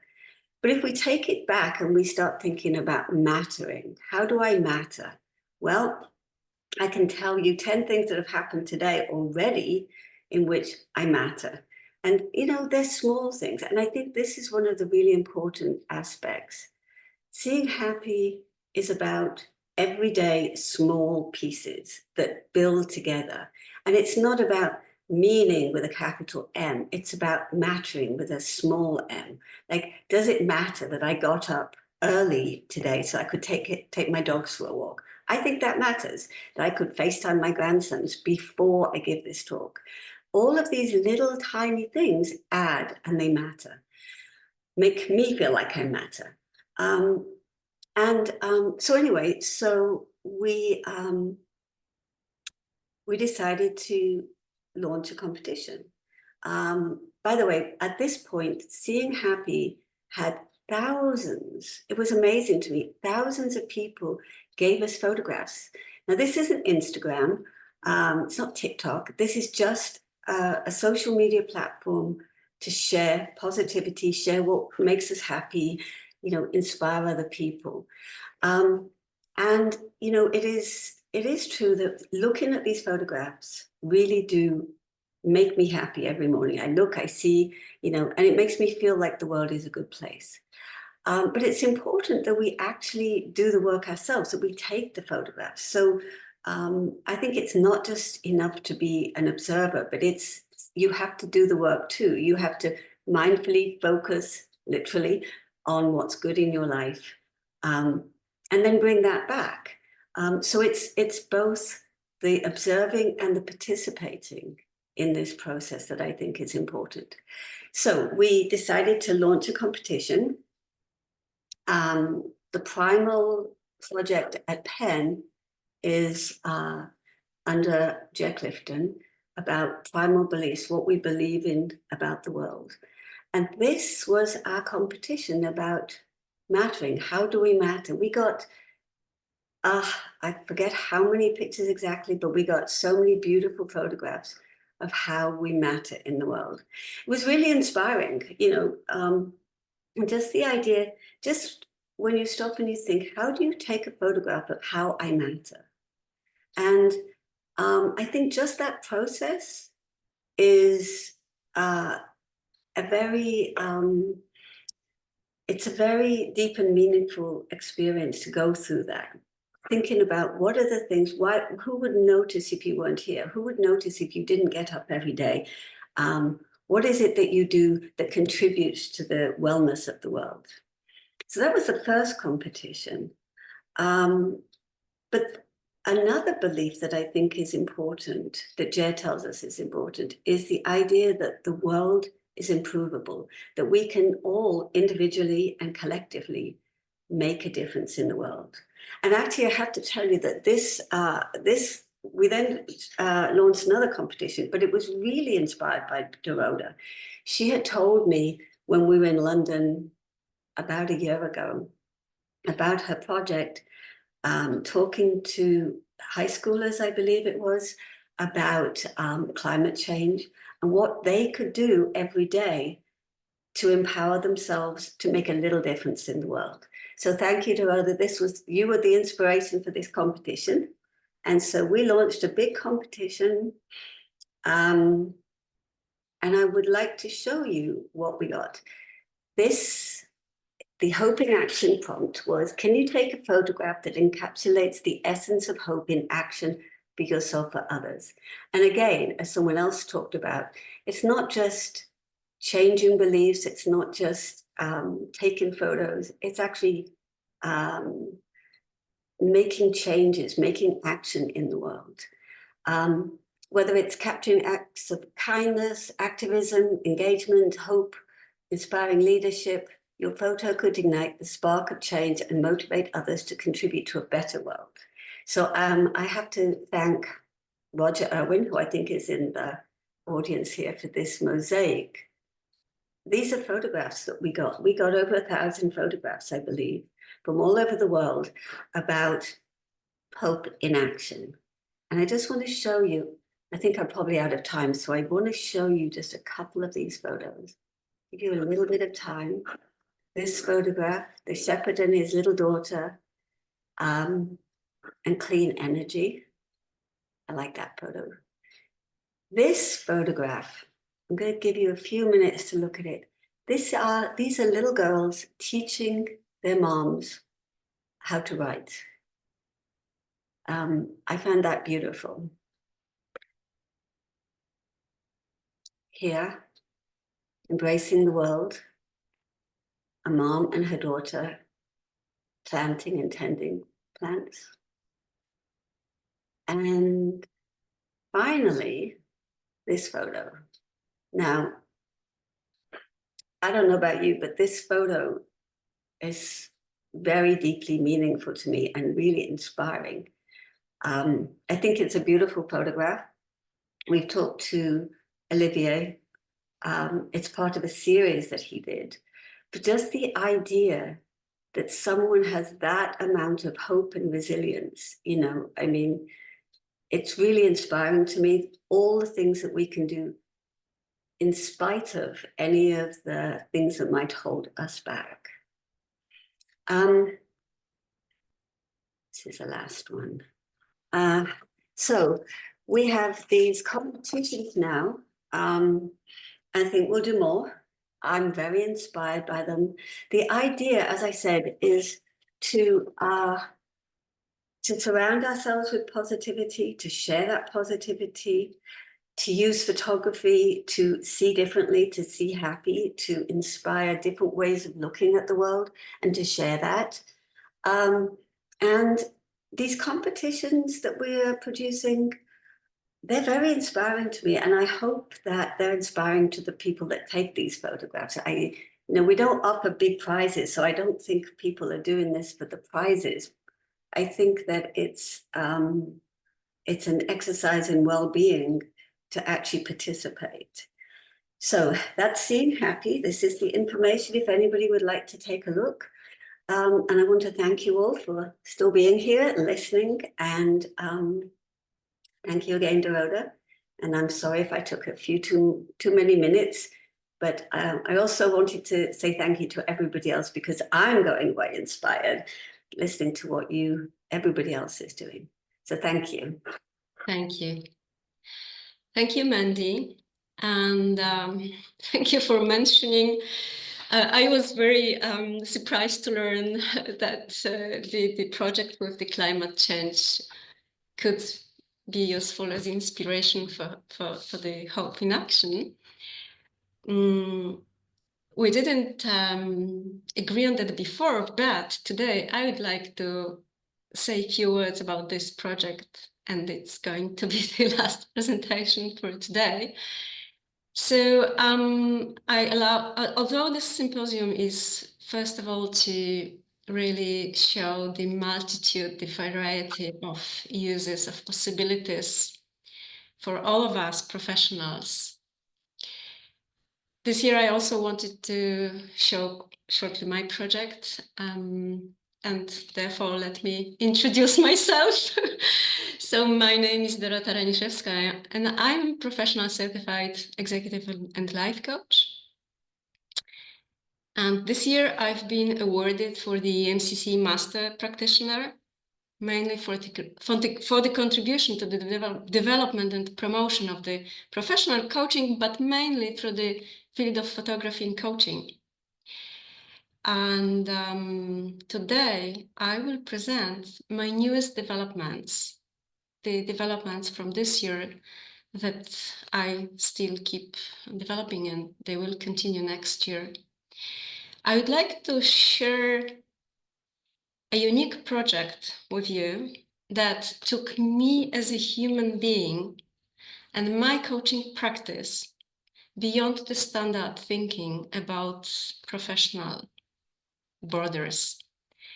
The title of my project is Breathe, the Journey through the Landscapes.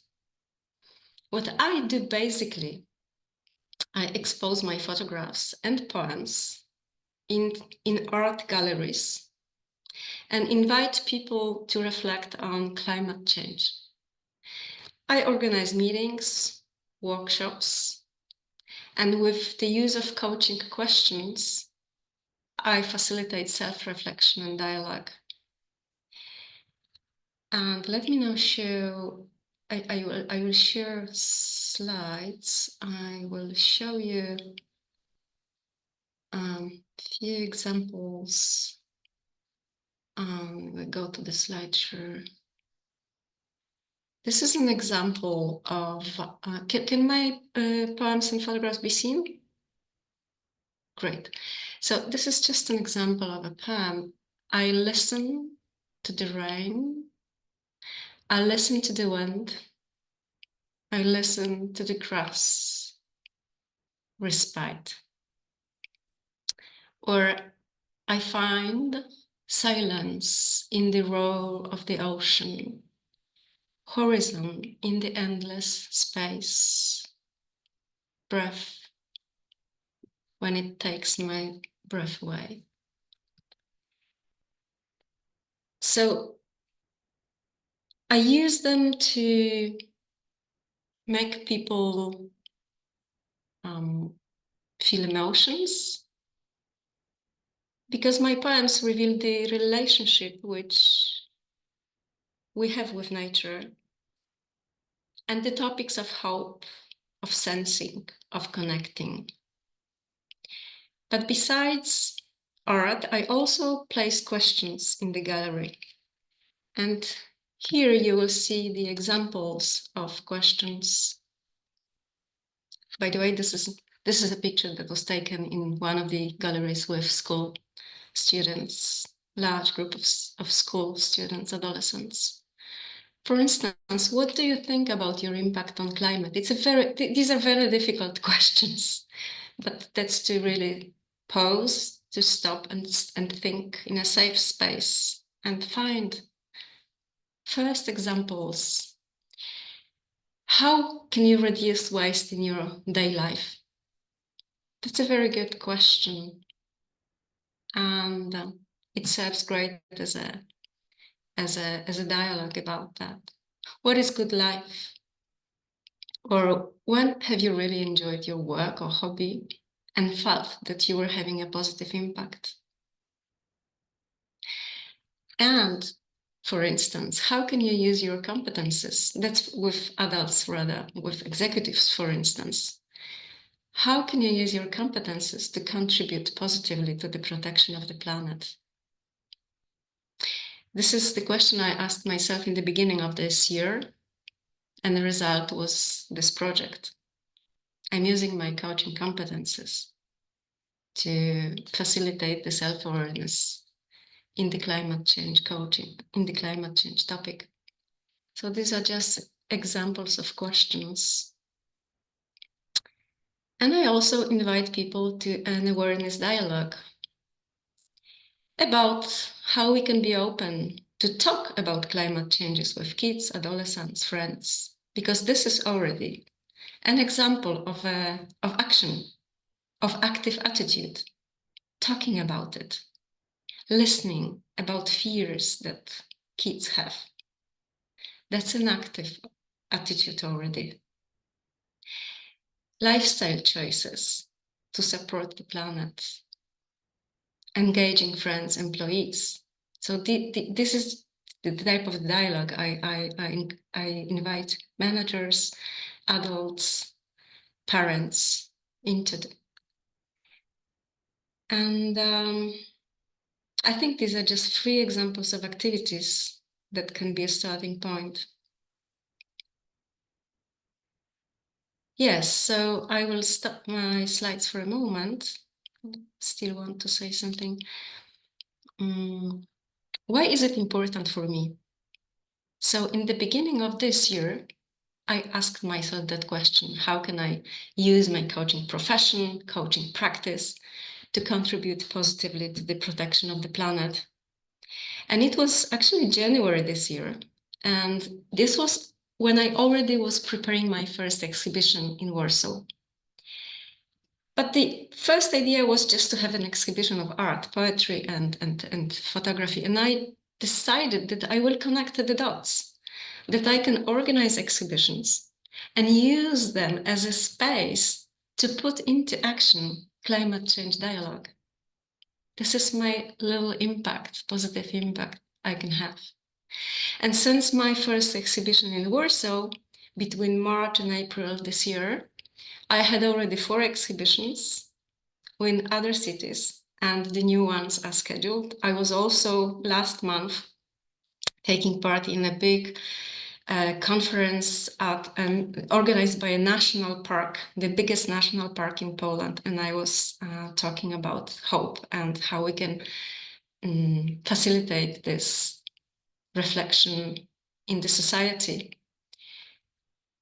So I'm presenting this today because this is an example of how coaching practice or a coaching process can be uniquely developed based on your skills, backgrounds, beliefs, aspirations. You can, all of you, you can think beyond coaching tools and techniques or therapy tools and techniques, and you can put into action your sensitivity, your values, using your professional skills. That's the message for today. Just to explain what do I mean by coaching program or coaching practice and where is the difference from definition. A coaching program is a series of sessions and practices in between the meetings that has a specific goal and expected results and serve positive change. That's what you are going to plan with your clients, being a coach, a counselor, a therapist. And you can use photos, of course, or photography in between or during sessions. So designing a coaching program, and today you've seen several examples of coaching programs. The coaching practice is about shaping your own coaching practice based on your unique set of backgrounds, skills, experiences, passions, aspirations, and so on. So you can build your own home using all these techniques and tools and ideas and backgrounds to have your own message and to fulfill your mission, to build this, to build this a sense of purpose for your own practice. So that's my message for everyone today. For me, my hope, that's the photograph taken by during this conference organized by one of the national parks in Poland.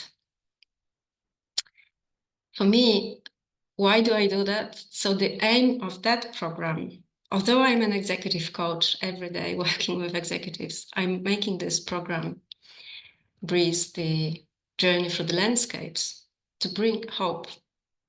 Because I believe that when, and this is what we know, when people see the influence, control, in terms of their lifestyle choices they can do every day, they can regain hope and protect themselves from the frustration and from the eco-anxiety, from the eco-stress.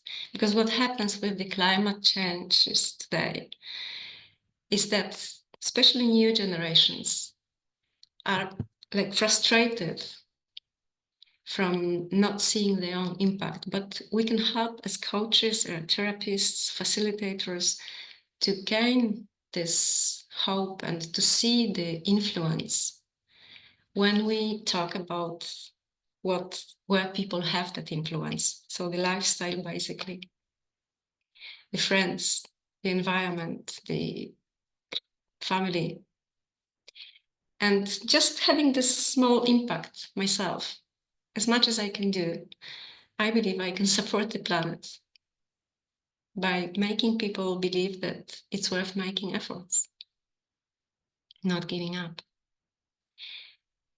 So that's what I wanted to show you today. It's been a big change for me this year to show up with poetry, with photographs in a completely new environment, places like galleries, to go to other cities, to talk to the people and to tell them, hey, you can do something. I believe you can do it. And I can invite you into the dialogue where you will discover the same. So just closing this series of presentations for today, what does it mean beyond current thinking? That was one of the slogans for the symposium, beyond current thinking. This expression is part of the definition of coaching core competences. It refers to the aim and the impact of coaching that enables clients to think beyond what they already know. And this is possible in a safe space that coaches create to help clients explore various thoughts, feelings, ideas. And this field is typically widened by questions in the first place. That's what coaches do, they ask questions. But photos as well as taking pictures to represent ideas are great in making people reflect or discover new perspectives. You've seen many examples today. You can use all of these ideas presented by other speakers today in your way to support your practice, the goals that your clients define for the coaching or development or healing programs. And I would like to thank all of the presenters for wonderful, wonderful presentations. And now, what we've promised, we will answer the questions. I've seen many questions in the chat and in the Q&A box, so they are here and there. And I think we can do so that we can move up to the chat box and see how much we can answer. I will try to help us to do so. And if there will be questions that we cannot answer immediately, I will keep them and we will see if we can answer them and distribute the answers with the speakers later on. So during the coming days or weeks, depending on the time availability, okay? Is it okay? So I will read, I don't know if everyone can see the questions, but I will start. There are questions, I start with Nikki. Nikki was the first one. So the first question to Nikki was, how were the photographs chosen? How were they photographed? Maybe you can try to make your answers short, Super so short. we can do Yeah. as much as we can. Yeah. So the photographs come from a pack that I created with a photographer, and they were chosen with a very broad brief: landscape, cityscapes, nature, something that could be evocative, sort of not stylized in that sense, or sort of face to camera. That's that one. I can see another one there for me. Shall I go there, Dorota? Yes, So it says, yes, please. Thank you for the question, by the way. And then Karen is asking me, is there any scientific reason to ask for 3 words? Not scientific. From my point of view, it is an achievable constraint to start the process. So 3 rather than a big stretch 5. Also not a narrative journaling prompt in the beginning, just to get marks on the page. So it was around confidence, really. But 3, I mean, your question got me curious as well, because it's we talk about power of three in rhetoric, for example, and in other fields of life. So there might be some very good scientific reason, and I can let you know perhaps. The next question there, Lars, would team members reflect on one shared photo? Yes, in a team coaching, yes. Sometimes when I'm doing journaling for staff, for employees, so just journaling, then I've done individual photo. And the reason that I give the team choice, autonomy, it's just for that reason, choice, autonomy, so that they feel relaxed, they've made a choice, they can contribute. Whereas one obviously constrains them and they might feel blocked and not getting their voice in the room, which is the whole point, really. So that's really answering that. Oh, I think that's me done.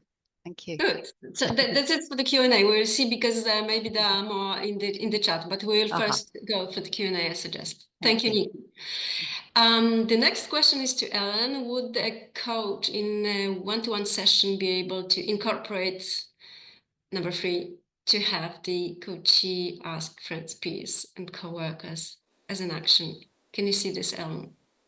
Yeah, so I guess the number 3 is actually the group dynamic that I mentioned in the slide. So I think what made us, or rather what enabled us to create that safe space in the group, because at the beginning of the program, we set out ground rules for the process. For example, no advice giving if you're not asked to give advice. And then if you want to communicate with I statements. So some ground rules in the communication process. So I think that helps to create a safe space for comments and feedback. Now, if there's no ground rules, I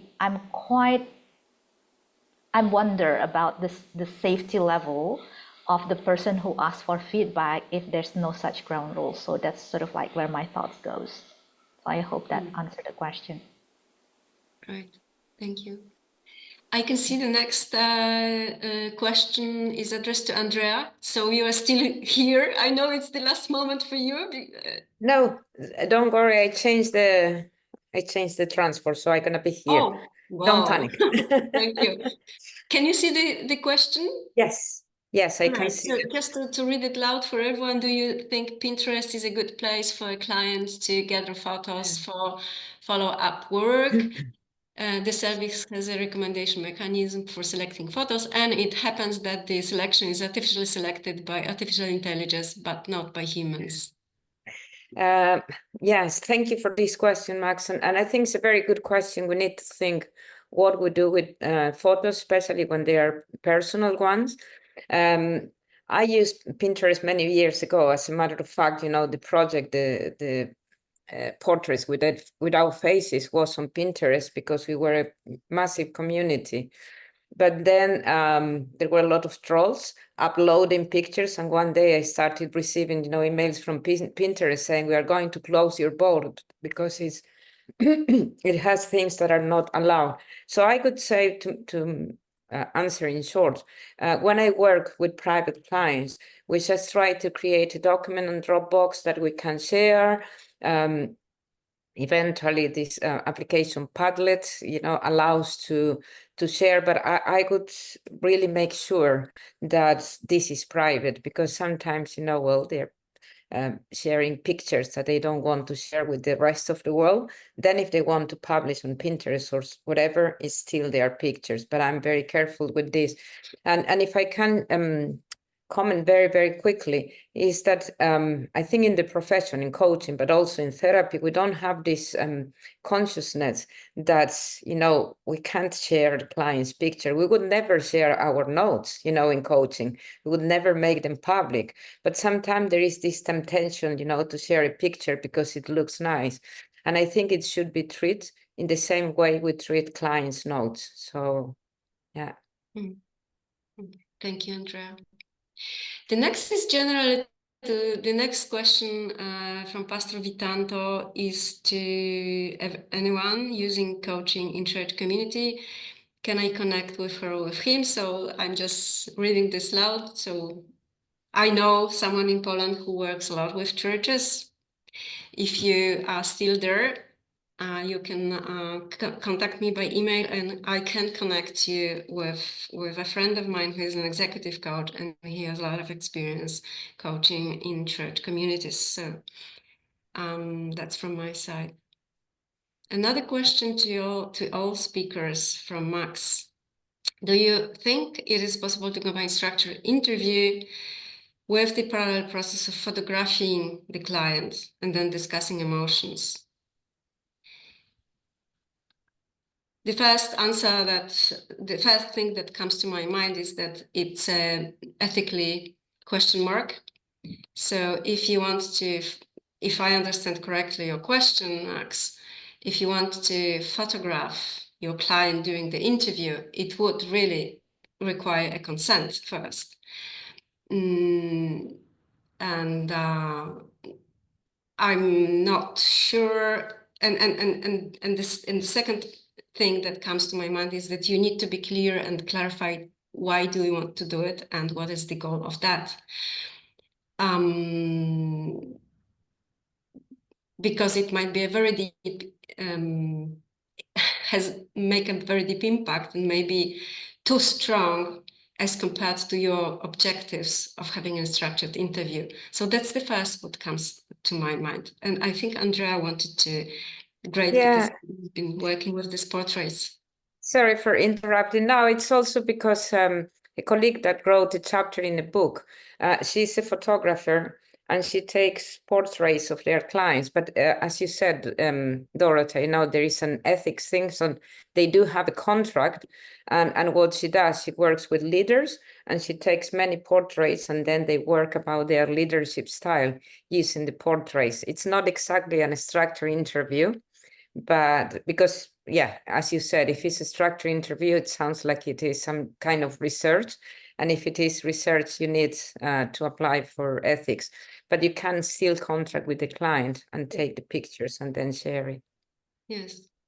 It's in use. I know about these practices of videotaping, for instance, people during the interviews and then analyzing, but rather in the context of not structured interview. But I've seen that in the, for instance, public speaking coaching or public speaking development, where people need to see how they look like, how they behave, the emotions, behaviors, and then it can be discussed, and this serves as a content to reflect and to improve, for instance.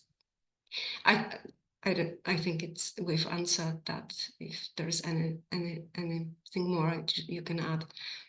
And another question in the Q&A is about attorney or lawyer. Lawyers communities coaching. Yes, I know also coaches who are specialized in coaching lawyer communities, but I cannot connect, so just I'm reading this loud. If anyone can contact Pastor Vitanto, you can do it. So this is it. Is as for the Q&A, and now I will move to the chat and let's see what's there. The chat is much longer, much more abundant in yes, Andrea? Sorry for interrupting. There are more questions in the Q&A, Dorota. I haven't seen them. You want me to help and read it? Yes, take over, yeah. Yeah, so one question is for Mandy. It says, hola, Mandy. How does seeing happy meet toxic positivity? Yes, can you hear me? Yes. Yes, I saw that. I think that's a very good question. I think that if you look at positive psychology has there's a model of well-being that has 5 pillars, and the acronym is PERMA: positive emotion, engagement, relationships, meaning, and accomplishment.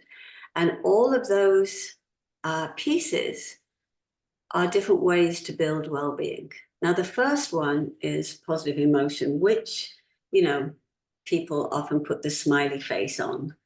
Now, personally, so my husband talks a lot about how positive psychology and well-being isn't about the smiley face.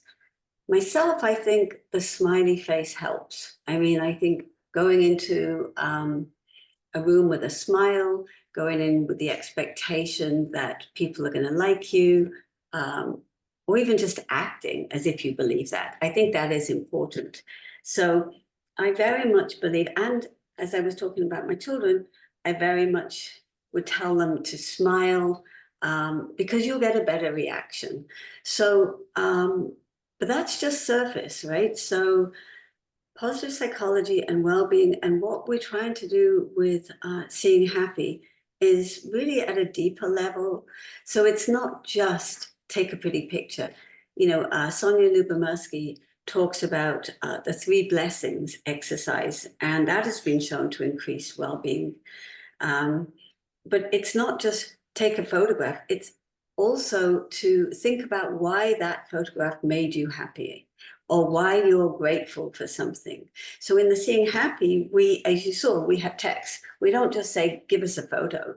We say, tell us about it. Why, you know, why is this about hope? And actually it can change. So a photograph that could, and there are photographs that when you first see them, you wonder, why is this hope? And then you read the text and it tells you why it's hopeful. And so it's positive psychology really works at a deeper level than just the smiley face.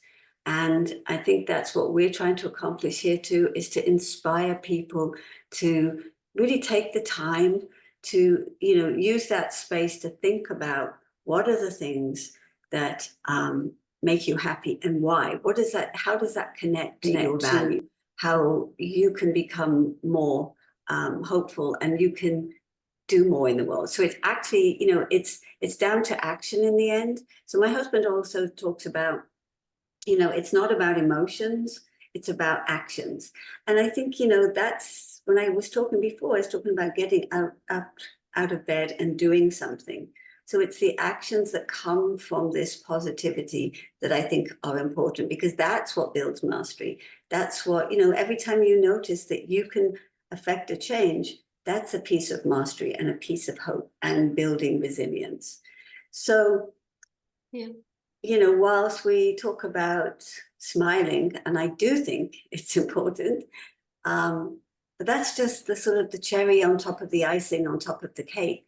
The cake is about much more than that. Thank you, Mandy.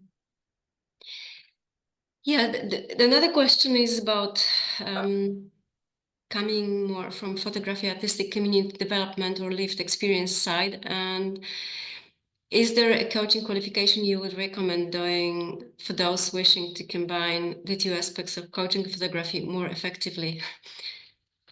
And I can invite this from Debbie. You can join, if you can allow yourself the time, etc. You can join my course.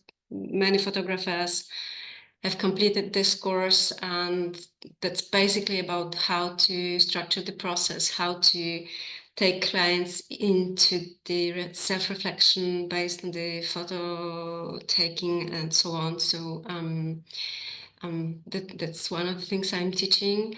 It's all around communication questions you can ask and the way how you can engage into reflection.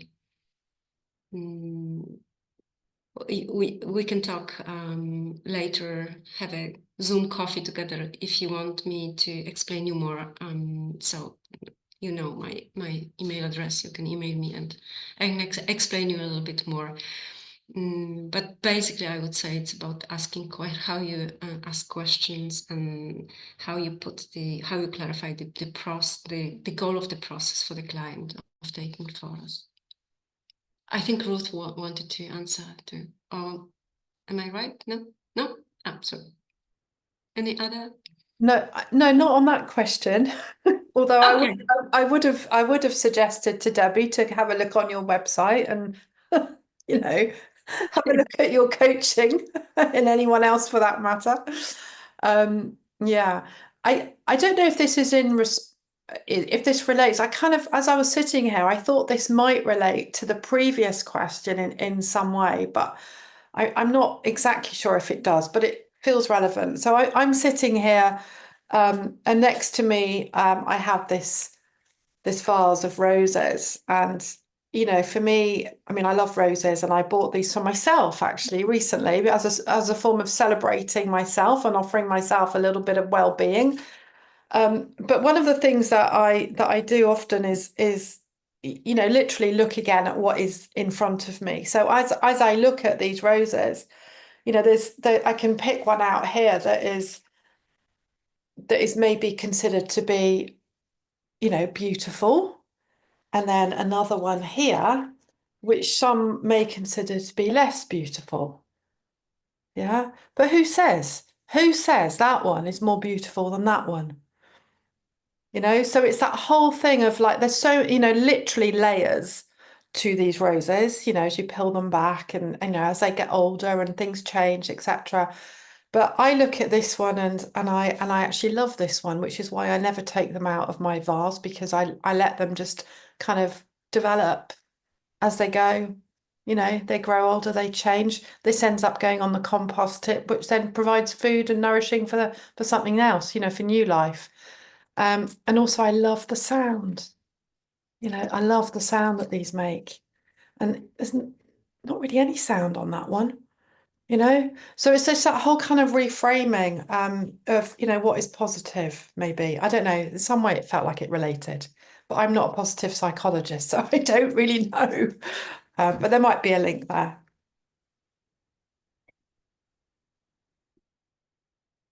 Thank you. Thank you, Ruth.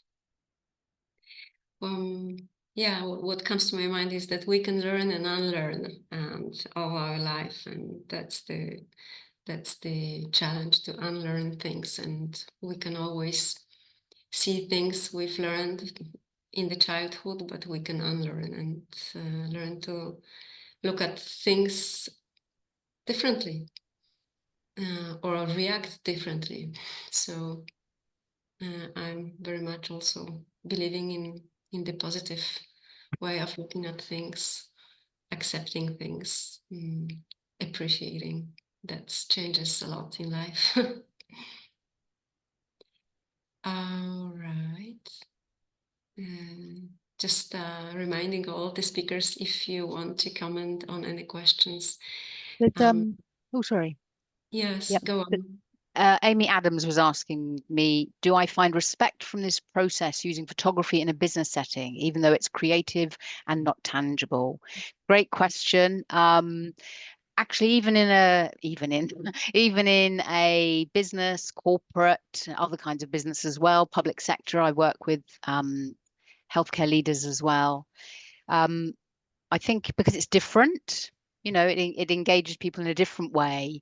And sometimes in a team coaching, especially, you know, they might not want to even be in a coaching session. So it kind of gives a focal point, I think, and perhaps helps, what's the word, diminish any resistance that they might feel. So sort of the noveltiness of it, if you like, helps with that, breaking down those barriers and feeling forced to be in the room. Yeah, thanks for that question.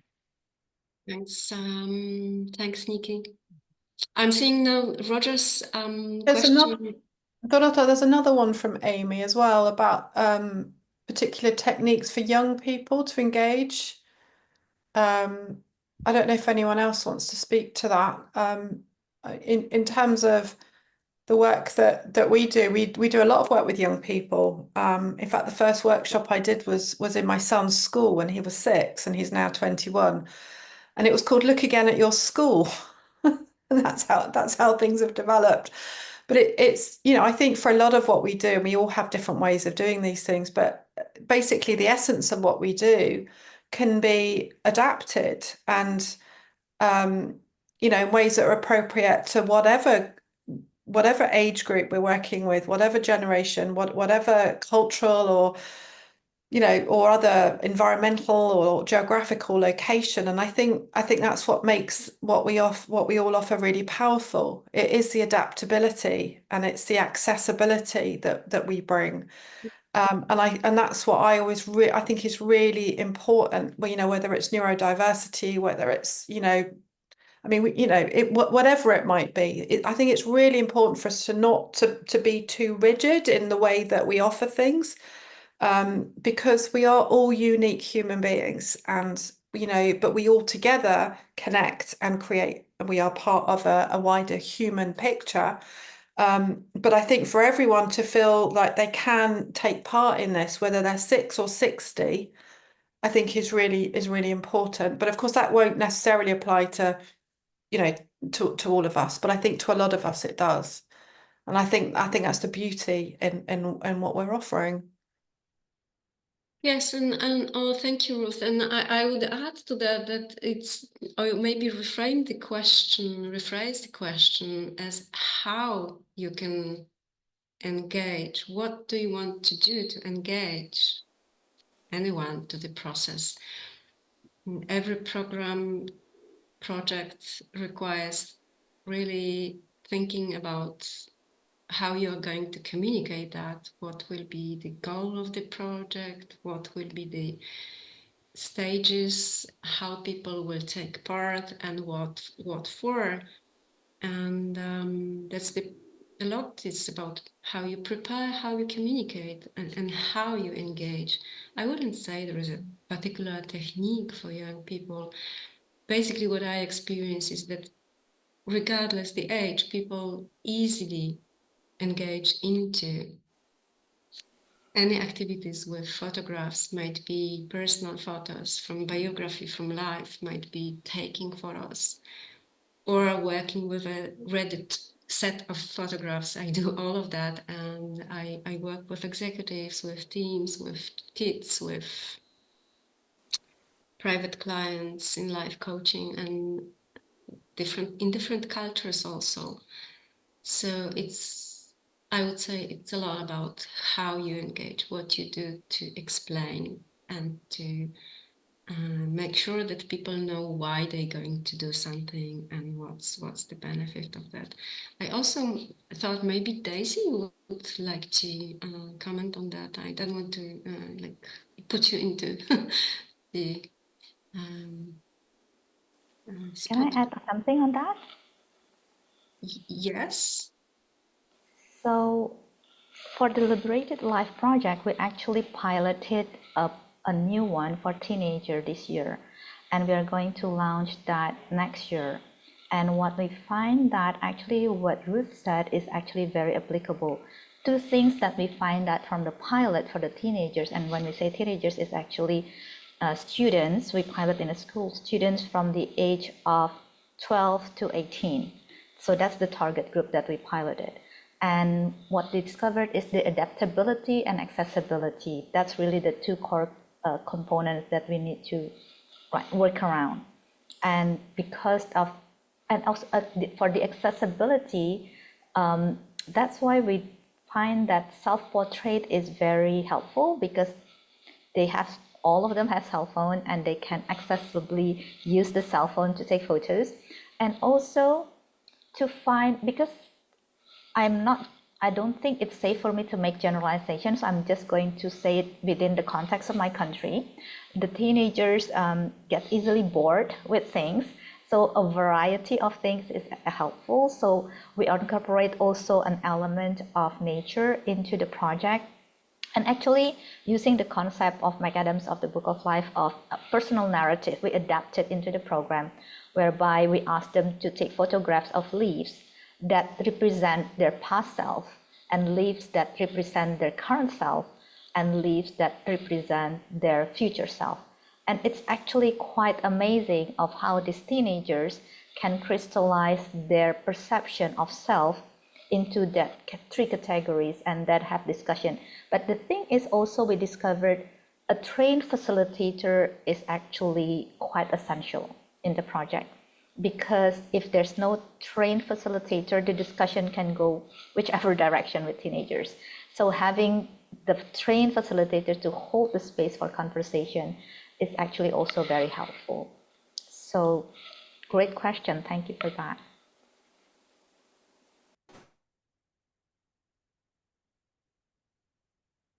Continue.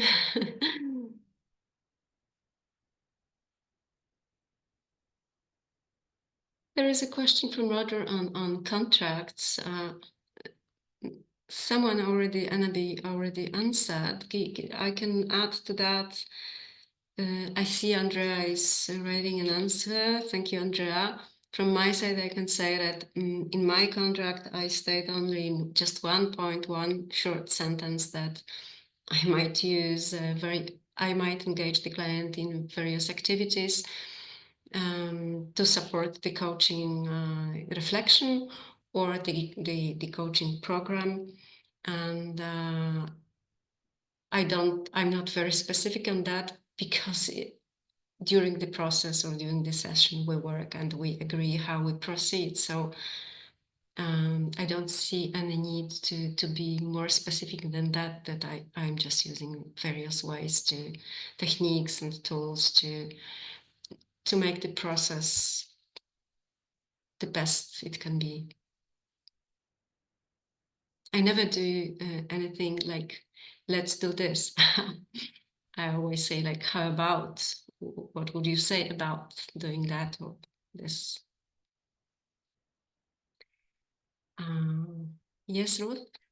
I think from our point of view, it's, I mean, we even though we're not offering, you know, strictly sort of coaching in a direct sense, everything that we offer is invitational. It's a bit like, you know, what you've just said. So, and there's no right or wrong. So if someone doesn't, if we invite people to do a certain activity or practice, and if actually it doesn't feel right for them, then we encourage them not to do it, you know. So the idea that no one feels uncomfortable. And if someone is exhausted and is feeling not great that day and they just want to go and sit under a tree, we say, well, great, go and sit under a tree, you know. So it's the agreement for us is very much about doing what feels right for you at the time.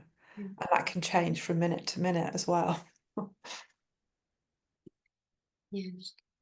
There's a question from Olga. It's like, I understand it, just an open question for all of us and the participants, as Olga wrote, a question for all participants, just to think, which is a great way to put the question, what could be the situations when you would not use photography in your work? Just think, but seeing that question, like a rhetorical question from Olga, there might be, but I'm now reminding myself about an experience that a colleague of mine told me about. She's a movement therapy facilitator, and she worked with people who can't see, and many of them lost the possibility to see during their lives, so they still had images in their memories, and to help them move and express feelings with the body and just activate the bodies, which was very therapeutic and helpful and bringing a lot of joy. She proposed then that they can remind themselves about beautiful places they can remember from the previous years, and start moving the body as they were there. So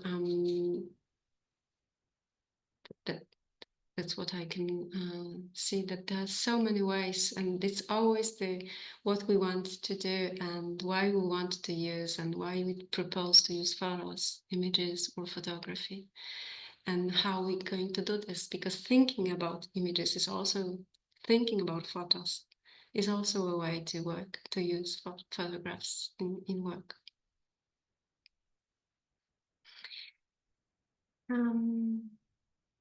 All right. New questions are coming, and I see also comments, but the time is almost finished. I'm asking presenters, do you see any questions, any question you would like to still answer now? So I see a question for me. Let me see where it went to. Which question do you think is the most powerful and useful? What do you like to use in customer situations, for example, when people struggling with anger, when they're afraid, even with fear of death. So I'm not a coach or therapist, so I have opinions here, but I think that maybe that would be a question for other people, not for me. So I don't know if anybody else would like to take that question. I'm trying to read it. I'm already a little bit tired, so I lost my my focus. Mandy, which question do you think It was the question on what questions do you think are most powerful and useful when you're dealing with people that are angry, afraid, even with fear of death? Now, as I said, I'm not a therapist, so I was thinking that maybe I should hand that over to the therapist among us. Well, before engaging in a process, we always clarify what's the objective, why we're going to reflect, and what the client want to achieve through the session, what's needed. And we never have questions as coaches, like ready questions or ready processes. We first need to ask what the client is dealing with, for instance. I will just give you a short example. So the client comes with a topic. Can you tell me a little bit more about it? Or what are your feelings associated? And while the client is describing and exploring own feelings, thoughts, we can intervene with questions. But there's nothing like ready.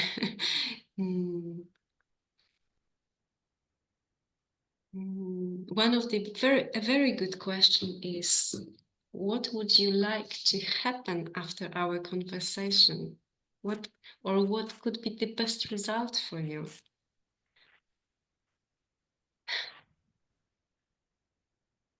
Yeah. So, okay.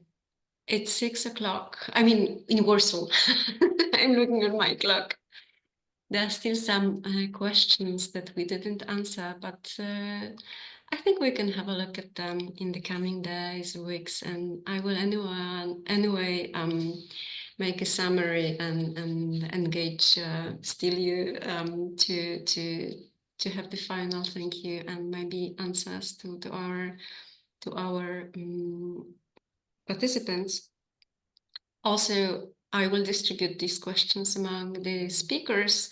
So, and to the people who attend, you have the contact details to the presenters. So you can just feel free to contact them individually. You have emails, you have websites, everything is on the event page and in my communication. And after the symposium, the same as last year, I will distribute, again, from my newsletter, I will distribute the contact details to all of the presenters, so you don't need to even look at this in my previous emails.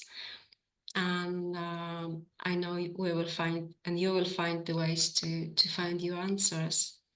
I wanted to thank everyone for participating in the symposium, and presenters for really outstanding work and contents and the way you presented and answered questions.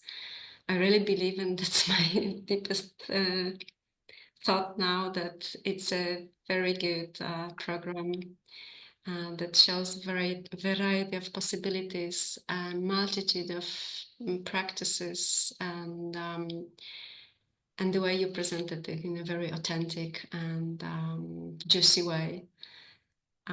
If you want to say anything just before I stop the recording, please do so.